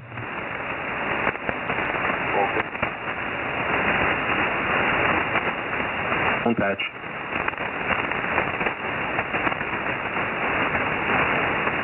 That guy in the ER, he's sitting back there. He's the commander. He's listening and watching everything. I was telling him where the pain was at, and I said, he said it's not in your bladder like it was before. He knew about the time, and he told me it was 15 years ago. He says you wouldn't have had it. It's the pain if it was in the bladder. I said, really?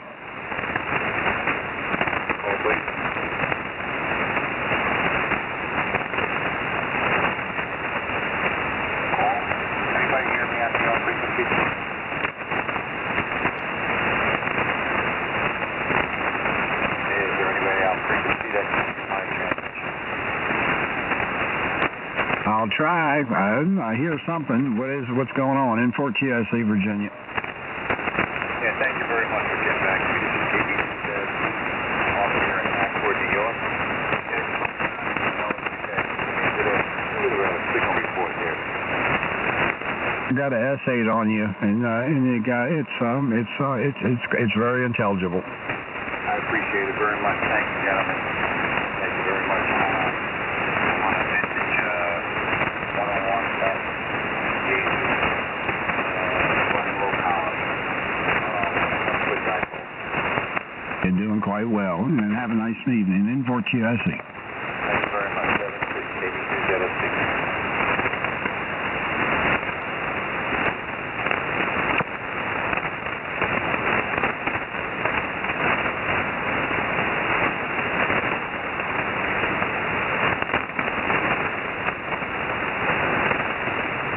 Well, Jimmy, what are you eating?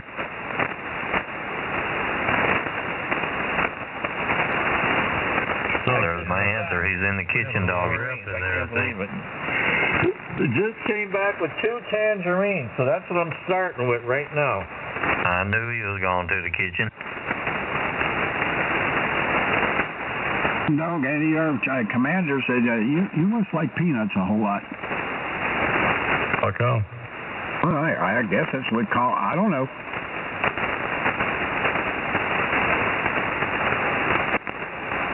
Well, they'll analyze it. You talking about from your stone, Lance? Yeah. Yeah, they'll analyze it and see what it's made up of, and that's why I go to a nephrologist twice a year now, and they got mine slowed down by doing so. They analyzed it, and basically put you on whatever medication, because what yours are made up of may not be what mine's made up of. And a lot of the times it's got something to do with how you're eating or what you're eating. Well, I'll know the results of that when I go back, because they take it out now and they do a biopsy on it. They'll tell me. That's what I was told by the one of the 5 doctors that saw me. Because I asked him what that commander from the ER said. He said usually they don't get that big unless you get peanuts are involved. I said, oh, or nuts, but in general. Oh, okay. That's one thing that they've never told me. They never asked me about, peanuts, so maybe mine are made up of something different. If you had 110 millimeters, they said it was like from anything from 8 on.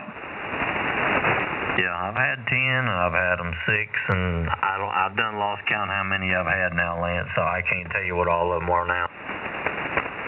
Well, one thing I do know, dog, it's not that size now. I go in there and they bust that thing, they had to keep pulling all that stuff out, and they tore that thing up, doing that. That's why they had to put that stent in. So that thing will heal. Then they pull the stent out after the liner, re-heals itself. Well, the stent helps all them particles flow out much easier also, Lance. That's what he told me. You're right. Well, they went in, and Deja's actually had 4 stones, and different times, and they went in there with a laser to break hers up. Yeah, they used. They use ultrasound. I've had them use ultrasound, and I've had them use laser, both ways. Well, one thing, Bill never kidney stones because all he eats is snatch. Oh. Yeah, well, true. There's heredity involved in it too, dog. Just what? Heredity. Oh yeah. Dad had them. Well, my dad had one once upon a time, and of course my mom's brother, he had them all his life since he was 16 years old, and my God, I can't even tell you how many freaking stones he had for his lifespan. And of course he died with lung cancer when he was 56, but he had stones all the time. But I've never had one. I've been fortunate enough. I've never had a kidney stone. This is only my second one. I hope it's my last one, but I don't know. Well, Giles, what they told him, dairy products, stay away from cheese and milk and ice cream and stuff like that there. And they told him that's what was actually causing his. Well, I like my cheese. Well, if it was coming from cheese and milk and ice cream, my God, I'd have one every week. I've got one right now, Lance, that's in the left kidney. They said it's about 3 millimeter. They've been keeping an eye on it. It'll move every now and then and, cause me some discomfort, and I'll just start drinking more, and it'll finally settle back down. They said there's a real good chance that I'll pass it. 24 pack of beer every day will get rid of it. Yeah, that'll also have my foot swole up. Oh, yeah, I forgot about the foot. Well, forget that. Oh, trust me, I would do that in a heartbeat if it wouldn't swell up my foot. Yeah, yep. What? I did number 2. I just kept going. I couldn't stop. And then from there, then I couldn't go. Till after the surgery before I could go again. Number 2. Yeah, that pain pills will do that, Lance. Well, that's what he told me. See, that Dilaudid's famous for that. Mm-hmm.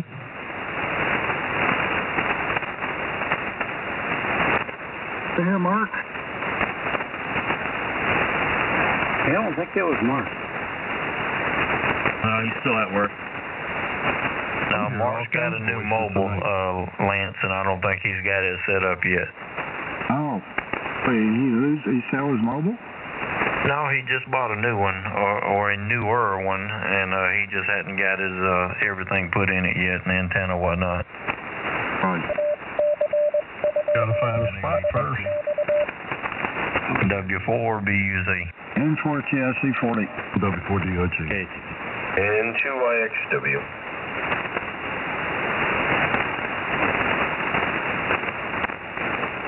Where's Hillbilly? Dog, you ought to be proud of me. I didn't even chew on a pipe or smoke the pipe for a week. Well, they wasn't going to let you do it in there. Oh, hell no.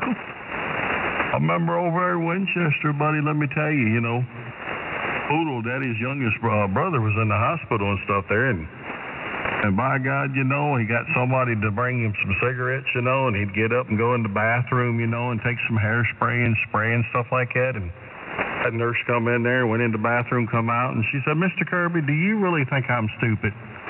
And he looked at her and he said, why would you say that? She said, I know damn well you was in the bathroom smoking. Well, I can tell you this, doggy, every time I went in from the Stones and the other surgery, if they knew I was dipping, they didn't let me know, but I dipped in there all the time. I never let them see it. There was somebody outside that door from the time I went up there to the 5th floor on a computer with sensors all in that friggin' room. I'll tell you that. And they had 2 securities on that floor. Stayed there 24/7. They were different ones, but I seen them. Lance, one of my daughters, Danielle, who you met, where she's doing her residency? Yes. She had to do a rotation in the psych ward, and it's high security, the whole thing. Well, all of a sudden, one of the residents runs out with a screwdriver sticking out of her shoulder, and this lunatic running around butt-ass naked. Good Lord. Somebody was in maintenance was working, and they left their tool tray out, and this person just swiped the screwdriver. It got pretty rough going from the bed with the tree with IV. I mean, throwing that stuff at me so I would go I have to pee or keep me flushed every 4 hours. Okay. When they put the catheter in, I had 2 pieces to worry about. It was kind of hard even to get to the bathroom to do anything. They didn't leave a urinal for you. Hey, Bill. Yeah, Buzz. Did I ever tell you about the first arthroscopic surgery I had on my shoulder? No. It was back when I was still playing ball. But the guy that was the surgeon's assistant, well, he played on my tournament team that I played on, and I saw him and everything before the surgery, and he talked to me for a little bit. When I woke up, when I came to after being knocked out, there he was. His face, when I opened my eyes, was like 3 inches. He scared the shit out of me, and his name was Dwayne. I said, Dwayne, what the hell are you doing? And he says, I'm just messing with you, man. And, when you first come to, you ain't all there, no way. Well, about a minute later, he goes, we got good news and we got bad news, Buzz. He said, which one do you want first? I said, it don't matter, Dwayne. Just tell me. He said, the good news is we got with the torn part, it's fixed and everything. He said, but the bad news is we got to go back in. I said, what do you mean you got to go back in? He said, I don't know if it was my fault or the doctor's fault, but we left the tool inside of you. Oh, my God. And you needed him teasing you like that. Yeah, he was just joking. But he let me, think about that for like 10 minutes, and he'd come back in and he goes, Buzz, man, I was just messing with you. We ain't got to go back in. I said, you shit ass, get the hell out of here. Well, Lance, when they had the IVs in you, did they have them in your arm, or did they have any on your hand? I've had them in my hand, and I've had them in my arm. I can't remember to be exact on that one. And that arm didn't bruise up, but on the other side, where they kept sticking all these friggin' needles, I look like I got a tattoo of black all the way around on my right hand. The hand is the worst. The worst. They did that once to me, just once. They use the arms, and then I get that port buried in my femoral artery, and that's a real pain in the ass, because when you come out of that, they got the big elastic band around your top of your thigh right next to your, you know what, you know, and with the constant pressure just to get that to stop. Yeah. Well, this wasn't near as bad as the back was the worst I've ever had. I had 2 trees and 5 IVs in each hand. And over there when I went through that mess, and I spent 20-some days in the ICU. I coated all of. That's when I pulled that 15 hours underneath the knife. They started out and they did the cages and they put the rods in, but the vertebrae broke off and we went up my pull it for your nerve canal. And that's when they filleted me like a fish while I was underneath the knife so long. While I was on that Jackson table. Yeah, that's definitely no fun. That was some doubt. But I'll tell you, that was some of the darkest days of my life right there. Hey, Buzz. Yeah, go ahead. Hey, are you hearing RF on my signal? Come back and talk a little bit. Alright, when I first come in there a minute ago and get my call sign, I had some RF. I could hear it in my headphones, but I think I got it taken care of. Yeah, I don't hear it. Good morning, Glenn. Yeah, good morning, everybody. Sorry about that. Good morning, Frank. How you doing? Oh man, I'm lovely over here in Mississippi. We're just hanging out. At the moment, I'm in no pain. Yeah, me either. I got good stuff. Yeah, me too.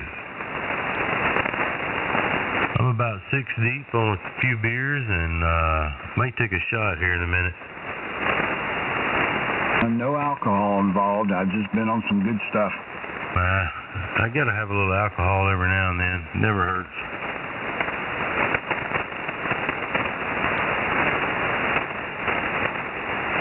And the 2 cleaning ladies, the dog I had, there were blue pads and green pads, so they would ask me. I had one of the doctors come in the morning, and tell me what's going on that day. He said, "Well, did your cleaning lady come in?" I said, "Yes." And he said, "What color was the pads today?" I mean, they did. They're professionals. Oh yeah. Got a billboard right in front of you. They put their names down, who all was involved that day. The doctors in the morning, and they had it all planned. That whole crew was on standby for 15 hours to get me on that operating table, waiting our turn. I mean, that place is packed over. Yes, it is. I hate going to the doctor. Well, in this case, I had no choice. If something was hurting me, and I couldn't escape it. Oh, I agree. I mean, I understand completely. I don't know. I've been having trouble with my sugar, and I got it straightened out. I mean, I've never had sugar problems at all. I mean, I'm only 53, and never had high blood sugar, and I went to do my DOT physical this time, and all of a sudden my sugar's high, and I was like, what the crap? And anyway, just by quit drinking the Cokes and stuff like that, I got it back to normal, but it was kind of surprising, Oh, my sugar, dog. What do you think my blood sugar was? I really don't have no idea if you even have a sugar problem. 90? Oh, I don't have a sugar. It was 92. Well, you're just right. Yeah, that's perfect. They checked it every day. I went to the doctor. Mine was 360 something, and then now it's 107. So I mean, it could have been something I ate that morning, or you know what I'm saying.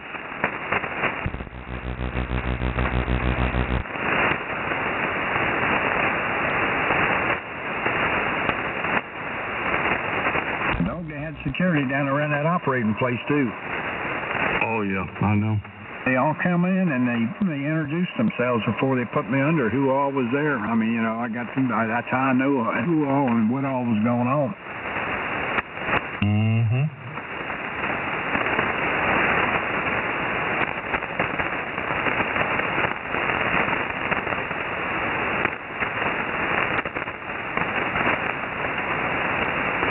Buzz, how's everything going in Georgia tonight? Oh, pretty good, I guess. Noisy, just like always, but pretty good. It's cooled down a little bit, so that's good. Yeah. When I come in here a while ago when I had the RF, I looked around, I couldn't find anything. I said, nothing's changed. What's going on? And On the back of this MFJ meter, there's a plug where you hook your light up for the meter, and I've got a 4-way plug on it, and it twisted and got up against my coax, where the connector goes up against the coax, and that was what was causing the RF. N4TSC bomb. W4BUZ. AE5NZ. At least it was something simple. Yeah, well, you got it. I don't hear nothing at all now. Thank you, sir. When you play in rack gear, it doesn't take much to create RF. Yep.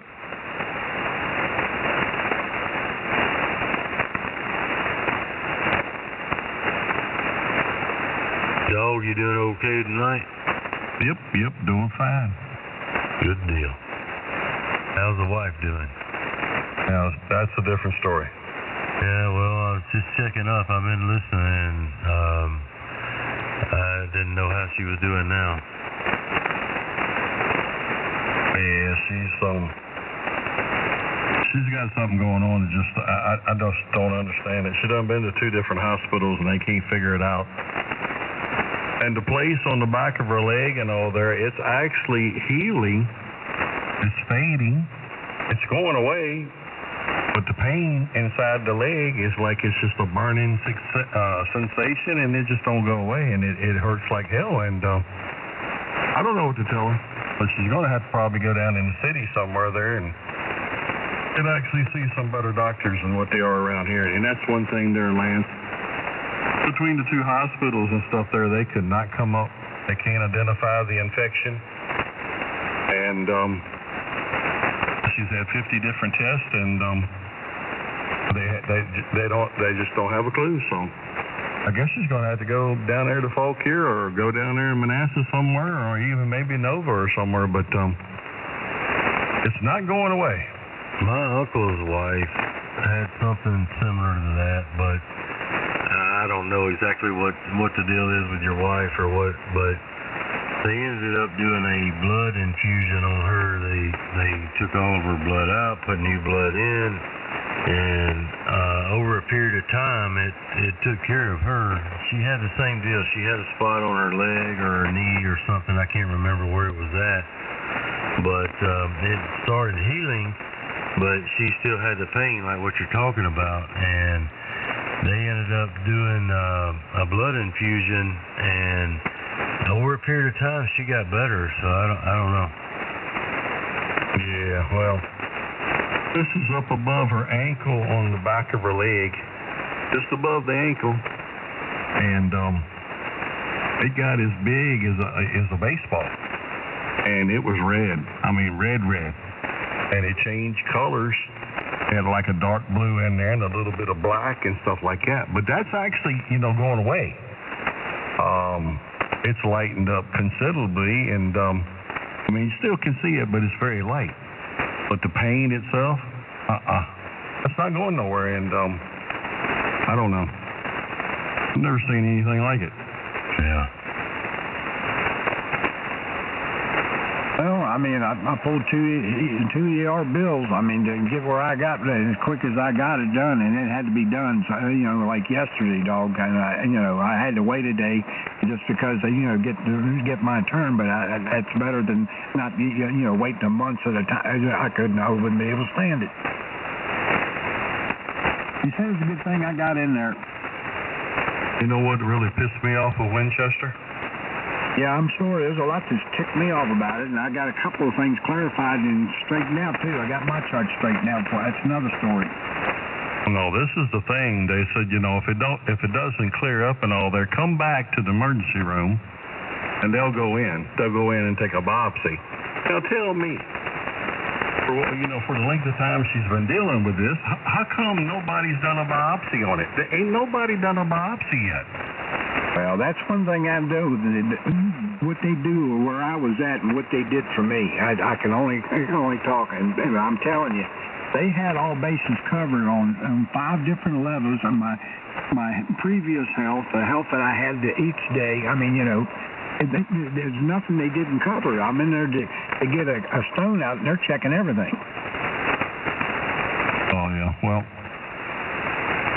I never had no complaints and stuff there when I had that polyp opened up in my stomach, because that's where they sent me, and I never had no complaints whatsoever and all there. But I mean, just the size of the hospital and the doctors and so forth over there, I mean, that was very disappointing, because I would have figured, you know, they would have did a biopsy and sent it away and just to see what they're dealing with, and they said, well, if it doesn't go away, come back. That's bullcrap. Well, the referral, you know, they did the referral, you know, at the hospital, but they come up with this excuse to get me over there. My wife couldn't take me. I had to be monitored as I went over. There was other things. They wasn't telling me everything is what I figured. Because when it picked up over there, I mean, I came in there with the discharge papers from, you know, the night before, you know.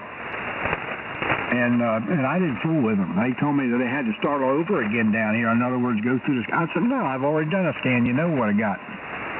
Never mind. Don't worry about it. Now, I called up my family doctor on the way over. I said, you can tell the emergency room. I called the hospital. You can tell the emergency room. Don't worry about it. My wife's taking me to the ER in Winchester as we speak. Yeah, I know. And the thing of it is, Sharon Ann's on hydrocodone, strong, 3 a day, plus gabapentin, and just by saying that, it does not touch the pain. Yep, body's done got used to it. Oh, wow. Nope, it does not touch the pain. That's crazy.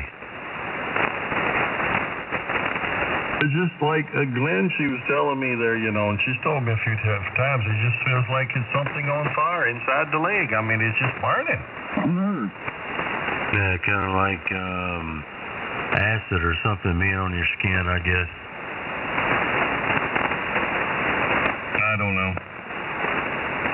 Bill, you ever heard anything like that going on with anybody with their legs or, you know, something like that, some kind of an infection?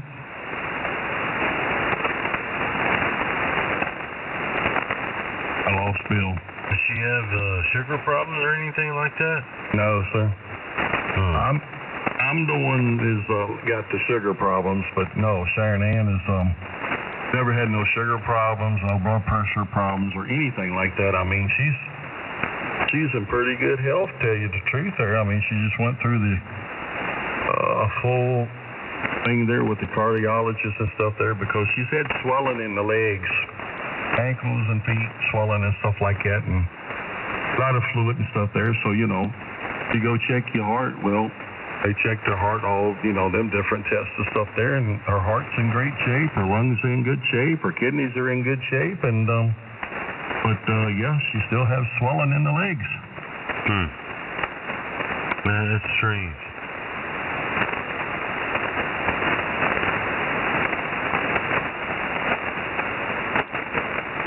But yes, sir, I know about the sugar problems, because I was about 54, 55 when mine started going up, and I got to take medication every day to just keep my sugar down. Well, I do. I'm taking metformin now, and if you ever took it, you know all about it. It's not good for the belly. Well, I tell you what. Glenn, I have talked to several people and all that's been on metformin, you know, they get constipated. And they go, you know, and kind of get the runs and so forth, and they have problems. I've been on metformin. I turned 67 this past March. Like I say, I was about 54. I think maybe I was 55 when I started taking metformin, and I've been taking it since I was about 55 years old. I can't even tell I take it. It does not have no effect on me, except bring my sugar down. Yeah, well, I mean, I'm getting that way.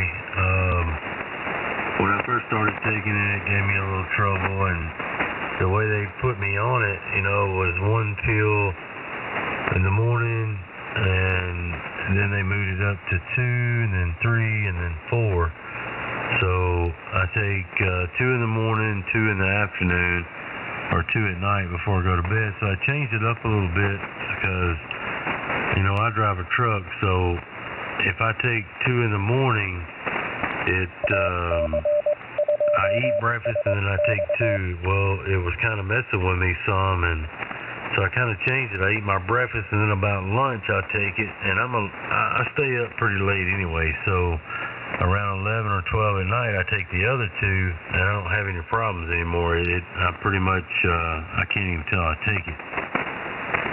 Well, I am right now. I'm on the maximum dose. I take 1,000 milligrams in the morning. I take another 1,000 milligrams in the evening. And what I do is 6 a.m. and 6 p.m. is when I take my metformin. But yep, I take 1,000 in the morning. I take 1,000 in the evening. Yeah, that's what I'm doing. WS3M, check up, copy. NADTC. Fort QIC. Good morning, everybody. KG4WQQ. Hey, they hadn't ever actually hit your head the metformin shots, have they? KB4 PQS. I'm listening to you and all the things that happened to you when you were in the hospital, and I'm thinking back of when I was in there. And like I said, when they had you hauled tied to the bed with all the, the needles and what have you not stuck in your arms, and I had 3 in one arm, 3 in the other arm. So I was pretty well strapped to the bed. So I told the lady, I said, look, I can't. Every time I got to go to the bathroom, I can't have the nurses coming in here disconnecting me and all this. So they finally gave me, those plastic urinals. The only time that I had to get them to hook me if I had to go the other way. So. But, but it was no fun, and you're right. You can't get no sleep in no hospital. They're at you about every 2 hours. And every time they come to you, they're always asking you your date of birth, your age, what day is it, what date is it, what month is it, what year is it. I guess they're trying to check you to see if you're going completely senile. Well, but I'll put it this way. That room I was in, and Brother Michael, that thing had oxygen. That thing had the pumps. The pump. If you had it was like an ICU. It was like an ICU room. It's basically what it was. And I had 2 buttons. And something going on. I push that button. There's somebody there. And somebody out in front of the door on the computer monitoring however they do that. That thing was well equipped. Mm-hmm. Yeah, my problem was taking metformin is when I first started, driving. You take it in the morning and then, hell, you're stopping 4 or 5 times back to back trying to go to the bathroom, and it's just a nightmare driving a truck trying to do it, but I finally got it figured out. I'll tell you what, the head man of that place dog told me. What's that? He told me that he named the name who worked on me at Johns Hopkins. He had talked to him. He said, I knew that. He told me that he knew him and said, you've been through a hell of a mess, and you're a special guy. I said, well, thank you. And I said, if the doc's still living, tell him I said hello. I hadn't seen him in 20-some years. Oh, yeah. They had my file. That's what I'm trying to say. And he asked me if there's any complaints about this hospital and give me his card and keep on me all the time. All you got to do is call. And from here out, now I've met you. I said, well, by the way, there is something going on. Your admin over here has been playing funny bunny with my chart for the last 5 years. He looked at me. He said, he said, let me get back with you on that. He got back with me the next day with the admin in front of him and a security man.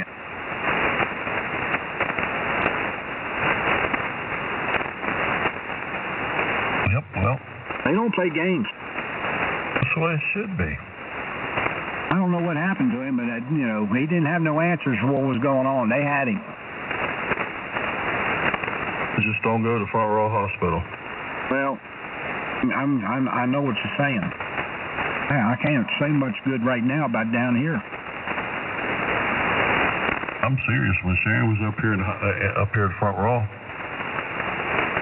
and then she, pushed the button, and the nurse come in there and said, "Honey, I'll be right back with your pain medication." A half hour later, she came back, and Sharon Ann said, "You never did bring me, my pain medication." She said, "Oh, honey, I forgot it," and she left again, and she still didn't come back there until another about a half hour. So Sharon Ann was about an hour, where she was actually supposed to have her pain medication. It took their time getting to me too, dog. I mean, down here. It's ridiculous anymore. It really is. I was home that evening because I came home for a little while there, and Troy was up there. And that's when they was having the trouble with the sling and so forth and all like that. And I told Troy, I said, "You know what to do." I said, "You go down to that nurse's station there and you tear them up." And I mean, tear them up. And he went right down there to the nurse's station and stuff there, and he started raising hell, and they started moving. Well, the head man told me, he said, "Hey, no, but we didn't get a call here." I said, "I seen what they did on the discharge. And did they ask you about the discharge? What would happen when you discharge?" I said, "Not really. They had nobody to try to take me over, and they didn't want my wife taking me over. So what am I supposed to do?" And boy, he didn't like it. Yeah, I reckon not. He said, "We could have sent somebody down there and to bring you up here. What are they going to do? Wait for you to, in a dying mode, then you can get on a chopper?" Oh, yeah, I mean, that's more money. Oh, about cheese. Been saying that for 20-some years there, Brother Michael. You're absolutely right. And they get any better.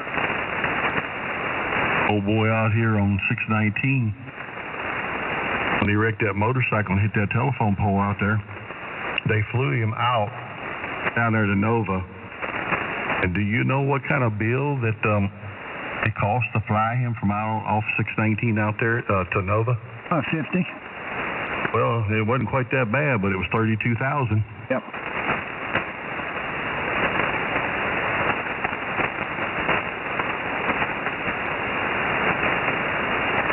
That's unreal. And then they Hey, dog. people that is unreal. have that kind of money to be able to pay it. That's crazy.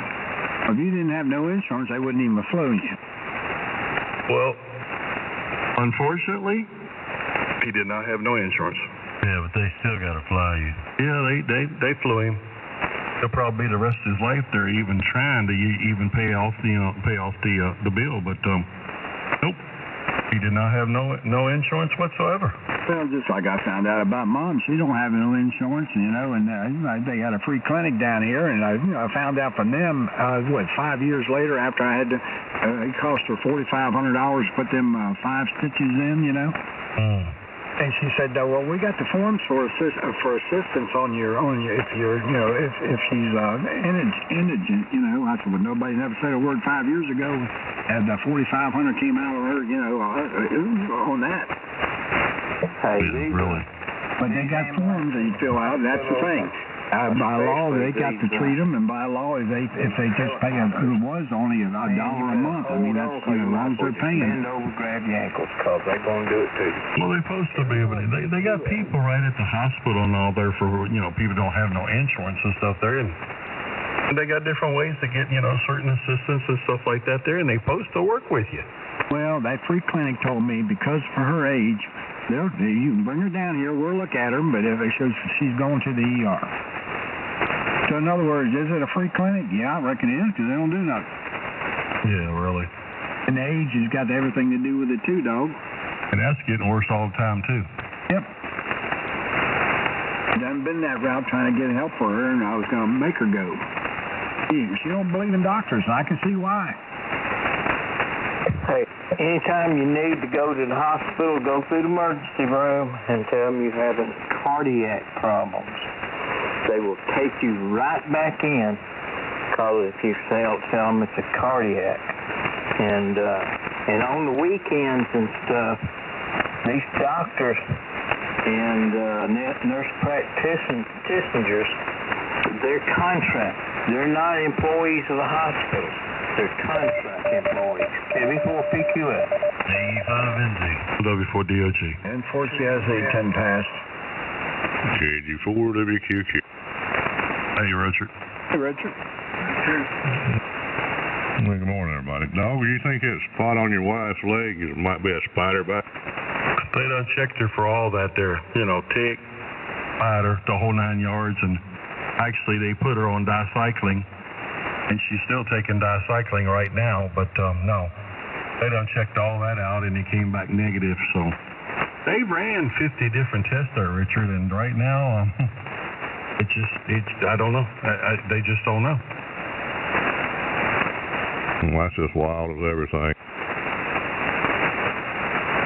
Yes, it is. Hey, I went to the emergency room twice last week, and they done CAT scans and blood work and everything. It only cost me $120 now. I said, thank you very much.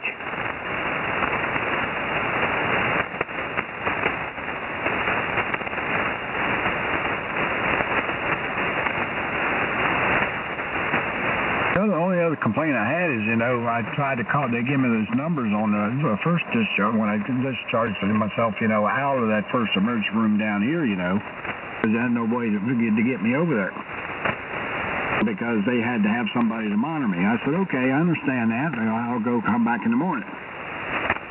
Well, if we want to keep you over and keep you right here until we do have, I said, when's that going to be? Well, it would be after lunch tomorrow. Well, after lunch the next day, I was in the emergency room and I was being taken care of in Winchester. Oh, yeah. Dog, have you tried that Monjuro shot yet? No. Well, the doctor put me on it 3 months ago. When I've been taking that Monjuro shot, they cut my metformin down to 500 milligrams in the morning, 500 in the evening. No, I have not even heard of that there, but I take metformin and I take Juvia and glipizide, and right now it's kind of holding me pretty good, but if it gets to the point there, where that doesn't hold my sugar, down pretty good there, I'm sure that they'll probably, switch me to something else, but so far, I did pretty good on the sugar. Now, not saying, sometimes I don't cheat and it goes up some. Or if I get in the mood there, to drink some beer and have a few shots of tequila and stuff there. And of course, it's going to go up on that deal there. But usually by the next day there, it comes down. So I don't really have a problem yet on, the metformin. I don't even know I take the metformin. It doesn't even bother me. Like some people, like I was saying earlier, have, constipation and they get, diarrhea and stuff like that. I've never had any of them problems. Yeah, it does different people different ways for sure. Yeah, that's true. It does different people different ways. When I first started taking that medicine, it was Katie bar the doors and get the hell out of the way. I'd go into the bathroom. But that Monjuro, when I've been taking it, dog, I get up in the morning time. Like when I checked it here about 30 minutes ago when I got up, my sugar was at 80. And so I was like, wow, and it's been running anywhere from 80 to 91 in the morning time, and in the evening time, it goes up to about 100 and 104. And the doctor told me that was great. And that Monjuro shot also curbs your appetite a little bit and helps you lose a little weight. Yeah, it sounds like Ozempic. I see a lot of people taking Ozempic and doesn't even have, diabetes, but I see they've had really, really good results with Ozempic, and the only thing of that is it's so expensive, and I don't even know if my insurance would even pay for that. Well, have you anybody heard about the superbug they're gonna lay on the public here pretty soon? I tell you what, I don't know if I've heard of it, but man, I threw up for over a week, couldn't even keep water down.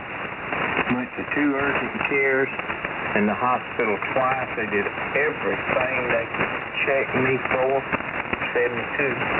And he said, well, the only thing we can figure out to do is just let it run its course. And I said, I could have stayed home and did that. Yeah. I can't. I was just told by one of the doctors in there, and there's a superbug. It's here. It's supposed to be bad. I don't know. In the next 12 months, it's supposed to be a pandemic. So I don't know. What, something like the flu or the COVID or something like that? Supposed to be 3 times worse than the COVID. Yeah, it's election year. Well, that's because Buzz has said it. They'll come up with something like that. But it's not going to hit before the election, but it's going to be after, next year or so. 12 months. Dog, I tried that Ozempic, and man, I couldn't take it. That stuff hurt my stomach. I mean, my stomach just hurt and felt like it rolling, turning in knots. Really? It was that bad, huh? Yeah, I couldn't take it, so we didn't take none of that when it first come out, and now this Monjaro, I take it. It don't bother me. It curbs my appetite pretty good, I guess. I don't know. I don't eat no less. I don't eat no more. I don't know if I'm losing weight or not. I don't really care. But I was glad to get off that Monjaro, or get on that, get off that Ozempic. I was glad. And then I was glad to cut down on that metformin. That metformin, man, it's very hard on your kidneys. I'll catch everybody later. You'll call tonight. We'll catch you tonight. 822. All right, Gary. Good night to you. All right. Be careful out there. N4QIC. Nice hearing. Good night. Richard, is that an injection or is it a pill? It's an injection. They start you out on 5.5 milligrams of a dosage a week. And then they step you up and step you up and step you up. It's just an injection. It costs, with our insurance, me and the wife's insurance, it costs $35 a month. Mm-hmm. Hey, have you ever heard of Crohn's disease? What is it? Crohn's disease. Oh, yeah, Crohn's disease and like colitis, I mean. Of the intestines and stuff. Yep, I know what Crohn's disease is. Yep. Yeah, I went over Mobile Infirmary for about 7 years straight, once a month. Taking Remicade and Mara and winning these, I had to take it through these IVs. They just push you down. I mean, it took about 3 or 4 hours to take that stuff, and it wasn't fun. I got a granddaughter there was diagnosed with colitis when she's 15 years old, and she's 27 now. And she went through the Remicade and several different types of medication and stuff for that, and that's one of the things when she first went over there, they was trying to determine if it was colitis or if it was Crohn's, because it's very, very similar. Oh, yeah, and ticculitis or something like that, too. And, but mine got bad. I was on family medical leave and stuff, and finally I just gave it up. I'm retired. I got enough time, everything. I'm retired going home. And I quit taking all those treatments. Now, I get kind of bad once a week or so. But the doctor said, well, Alvin, how did you get your stomach straightened out a lot better? I said, quit work. Being a cop, after 40 years, got stress kind of tears you up. Yeah, it does. I tell you, my main thing is, they want you to eat better, and they put me on I got diverticulitis too, and that was the absolute some of the things they want you to eat doesn't agree with the diverticulitis, and now I'm on anyway, that metformin, I think I've lost like 50 pounds on them. I don't know if that's got part of it to do with why it's messing my stomach up, but like I said, I've got that under control now. So, but I think that, you know, some of the stuff that I eat now versus what I eat before has got a big role in the diverticulitis, because, you know, like I try to eat fruit now and not a lot of sweets, so, you know, like strawberries and stuff like that have the small seeds or whatever in them. That messes your stomach up. Well, it does me anyway with the diverticulitis. No strawberries and cheesecake for you. There's Wild Bill. Yeah, right. Well, mine started off with ulcerative colitis. Before I went to the bathroom, sat down on the toilet, and felt like I had diarrhea, and it was full of nothing but blood.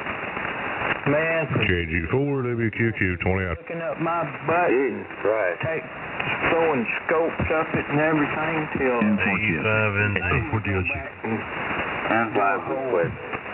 up and lower GI reason. I'll do it when I get really bad.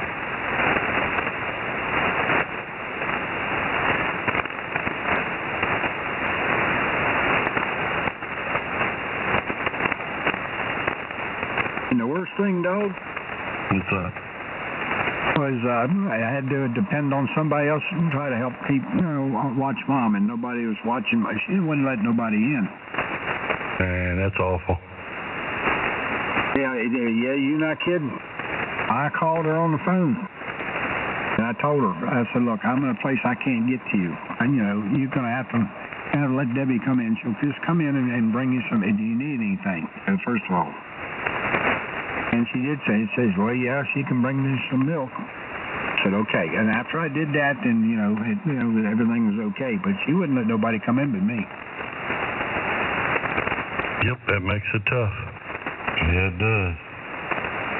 She got dementia, and it's getting worse, and she can't halfway see, and she's getting around in there a little bit, but I'm telling you, you got to remind her to eat, and I got her rubber diapers. It's not good. A little bit over a year or so ago, I had a stroke, and I'm 72. But the hospital got me out of it pretty good. Brought me around.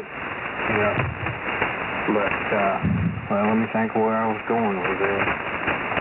That's one thing that happens is you lose a lot of your memory and stuff, especially short time.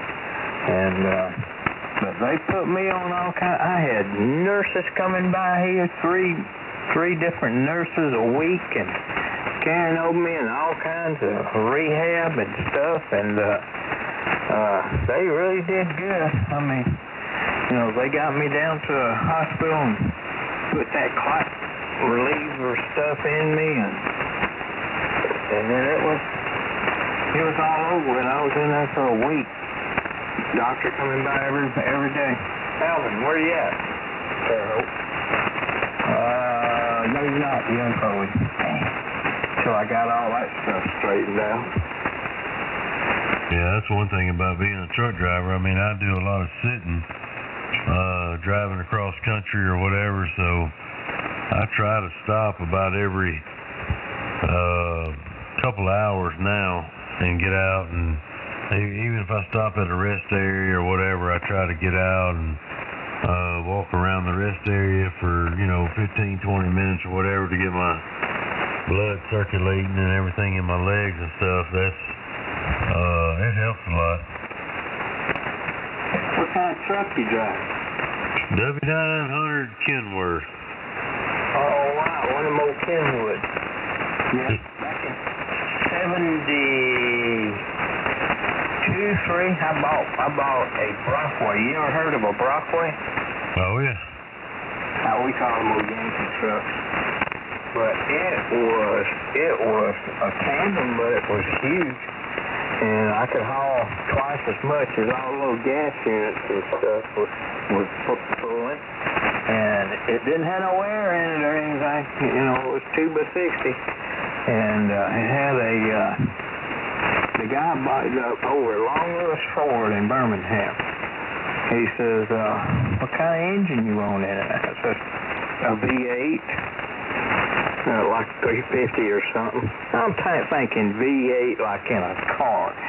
We popped that hood open, and it was a huge motor. It was a 13-speed Road Ranger with 36 fronts and 38 rears, and boy, it would go. Oh, yeah.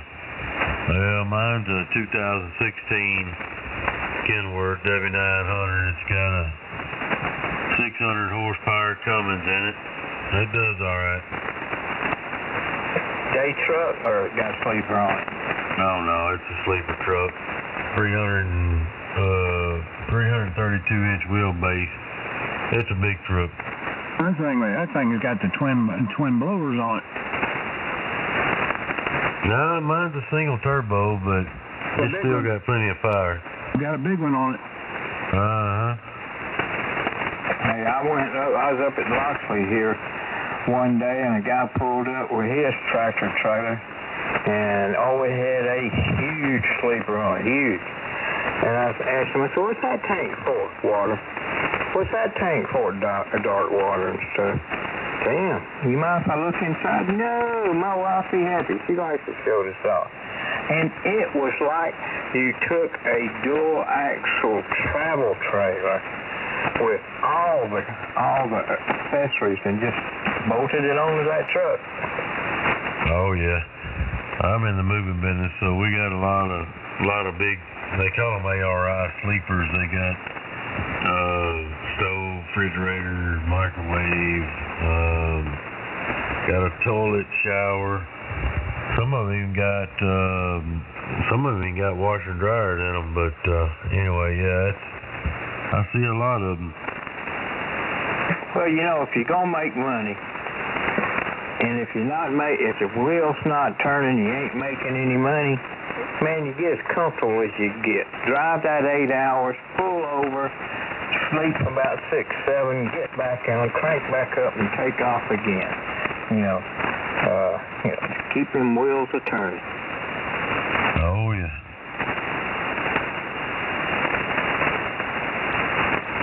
But it was nice. That's when I was trying to get into police work, and right after that, I did get into it full time. But I wish I'd took that old dump truck and traded it in on. I wanted me an LT 9000, and a couple guys had those, and I liked those, and got me a real nice truck and stuff. Teach my wife to shit them gears and head on down the road. Yeah, my wife goes with me everywhere I go, but she don't shift no gears. Yeah, but nowadays, one of my friends used to work over at the port. He's driving a truck. I said, how many gears you got in it? 8? 8? Is that all? And they're automatic, too. Yeah, mine's an 18-speed. I can't do them automatics. Yep, 18-speed. That sounds like, if you watched any of that Highway Through Hell with Jamie Davis and all that up in British Columbia. Oh, yeah, I've seen it. Yeah, I love that show with those records and stuff. And he had one old boy that was real old. He ended up dying, but Jamie Davis would send him out on call and stuff, and he'd pull up on the side of the road and just sit there. I've seen it.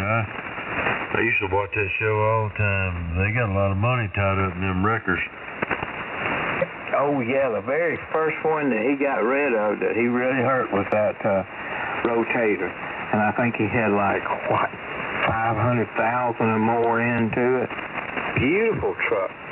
But he says, I cannot pay all these bills with these trucks just sitting around here, and ain't nothing. So he started putting that old iron back together again, like Big Mo, and got 2 or 3 of those.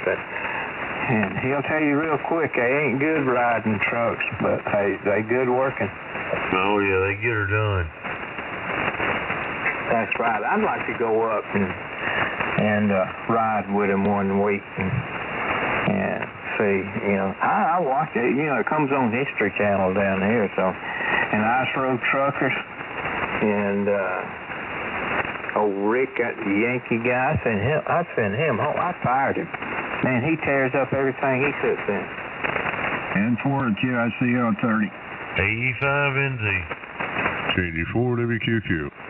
KB4 PQF. Yeah, I'll get out here and let y'all have it back. KB4 PQF. KUW. Oh, shit, I took a good nap.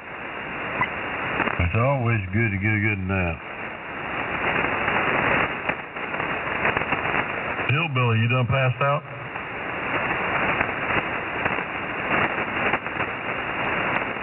I think he has. I think that would be a yes.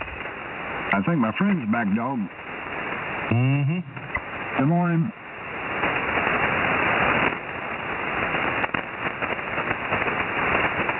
Jimmy, you done ate all them tangerines? You must have had a case of them. Yeah, we're eating and watching videos. I'm just watching this video of, Elon Musk and this guy. They were shooting at the side of this Elon Musk vehicle with everything, with shotguns, I mean, all kinds of shit. And this guy said, here, let me take my bow out there. Can I take my bow out there and shoot at it? He went out there with his crossbow, and the arrow just blew right off of it. And it was pretty interesting. They were shooting an Elon Musk truck? Yeah, one of Elon Musk's cars. 3 demonstrations. One of them people are aware of, which is seeing Tommy It's got bulletproof glass and all that stuff. no penetration. Unbelievable. And that's Made history last while I was there in the hospital. I seen where the guys went up in one of the spaces. They did a spacewalk in them new founded suits and all. Oh, yeah.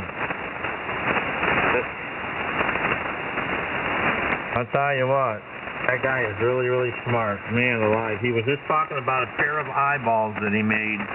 Did you hear that today about the eyeballs that he made for blind people? They can take your eyes out now and put these eyes in there, and it'll connect up with your brain and all that stuff.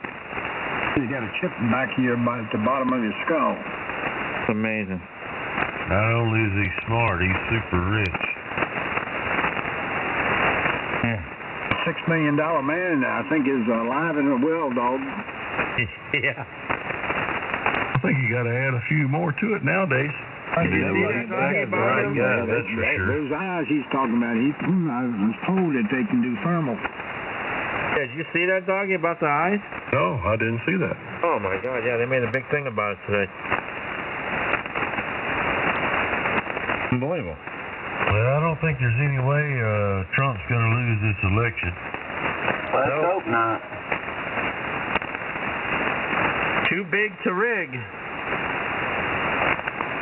I mean, if he does, it's going to be like last time. It's going to be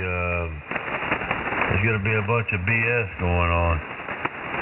Yeah, it's just a lot of people are smart now. A lot of people, even the Amish people where I live, the Amish people, they never voted in their life, and the young kids are saying, you know what, this is bullshit. I'm going out and vote, and I couldn't believe that when they said that yesterday.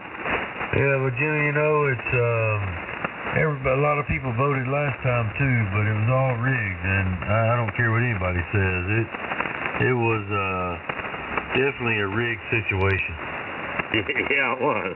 I don't believe it. The thing is, you don't find nobody that really voted for Biden. Hey, I'm all over the world. I mean, I travel from one end of this state to the other, and all my customers that I talk to, from one end to the other, they were all for Trump. I'm talking about on the last election. And,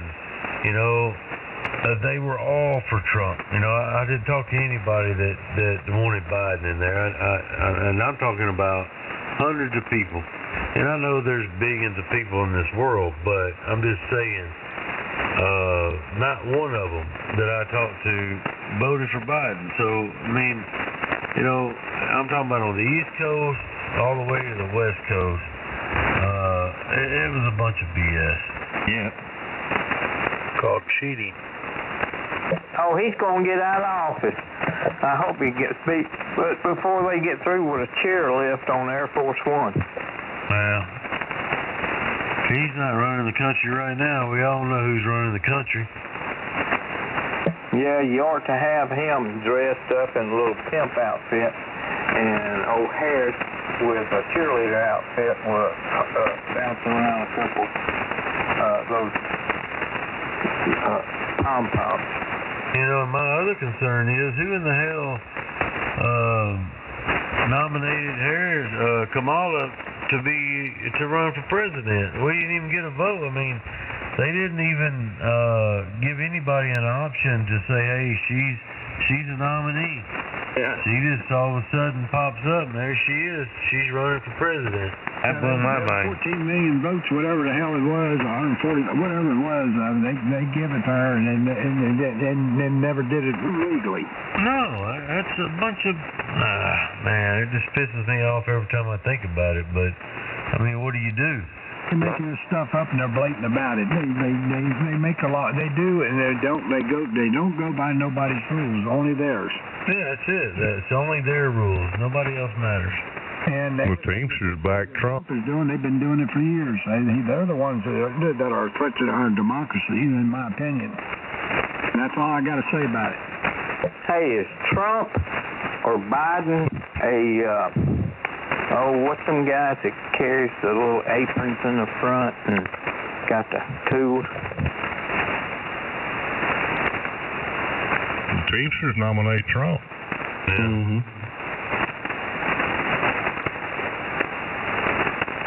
Good morning, everybody. W8 Golf Bravo. Hey, what are you doing? You're up pretty late, huh? Yeah, I was talking to John up the frequency. How you doing, Jimmy? Yeah, good hearing you. Hey, Greg. Well, W8 KOD. Good morning, all. There he is in Pennsylvania. And hello, Hey, John. good morning. Oh, John. Hell, everybody's in here tonight. No, we need Wes. Wes who? That ain't never gonna happen. I'm gonna call that little shit tomorrow. Yeah, good luck in the country. Well, I'll wait till tomorrow. Yeah, call him now. It is Are tomorrow. you going to wait until Sunday instead of today?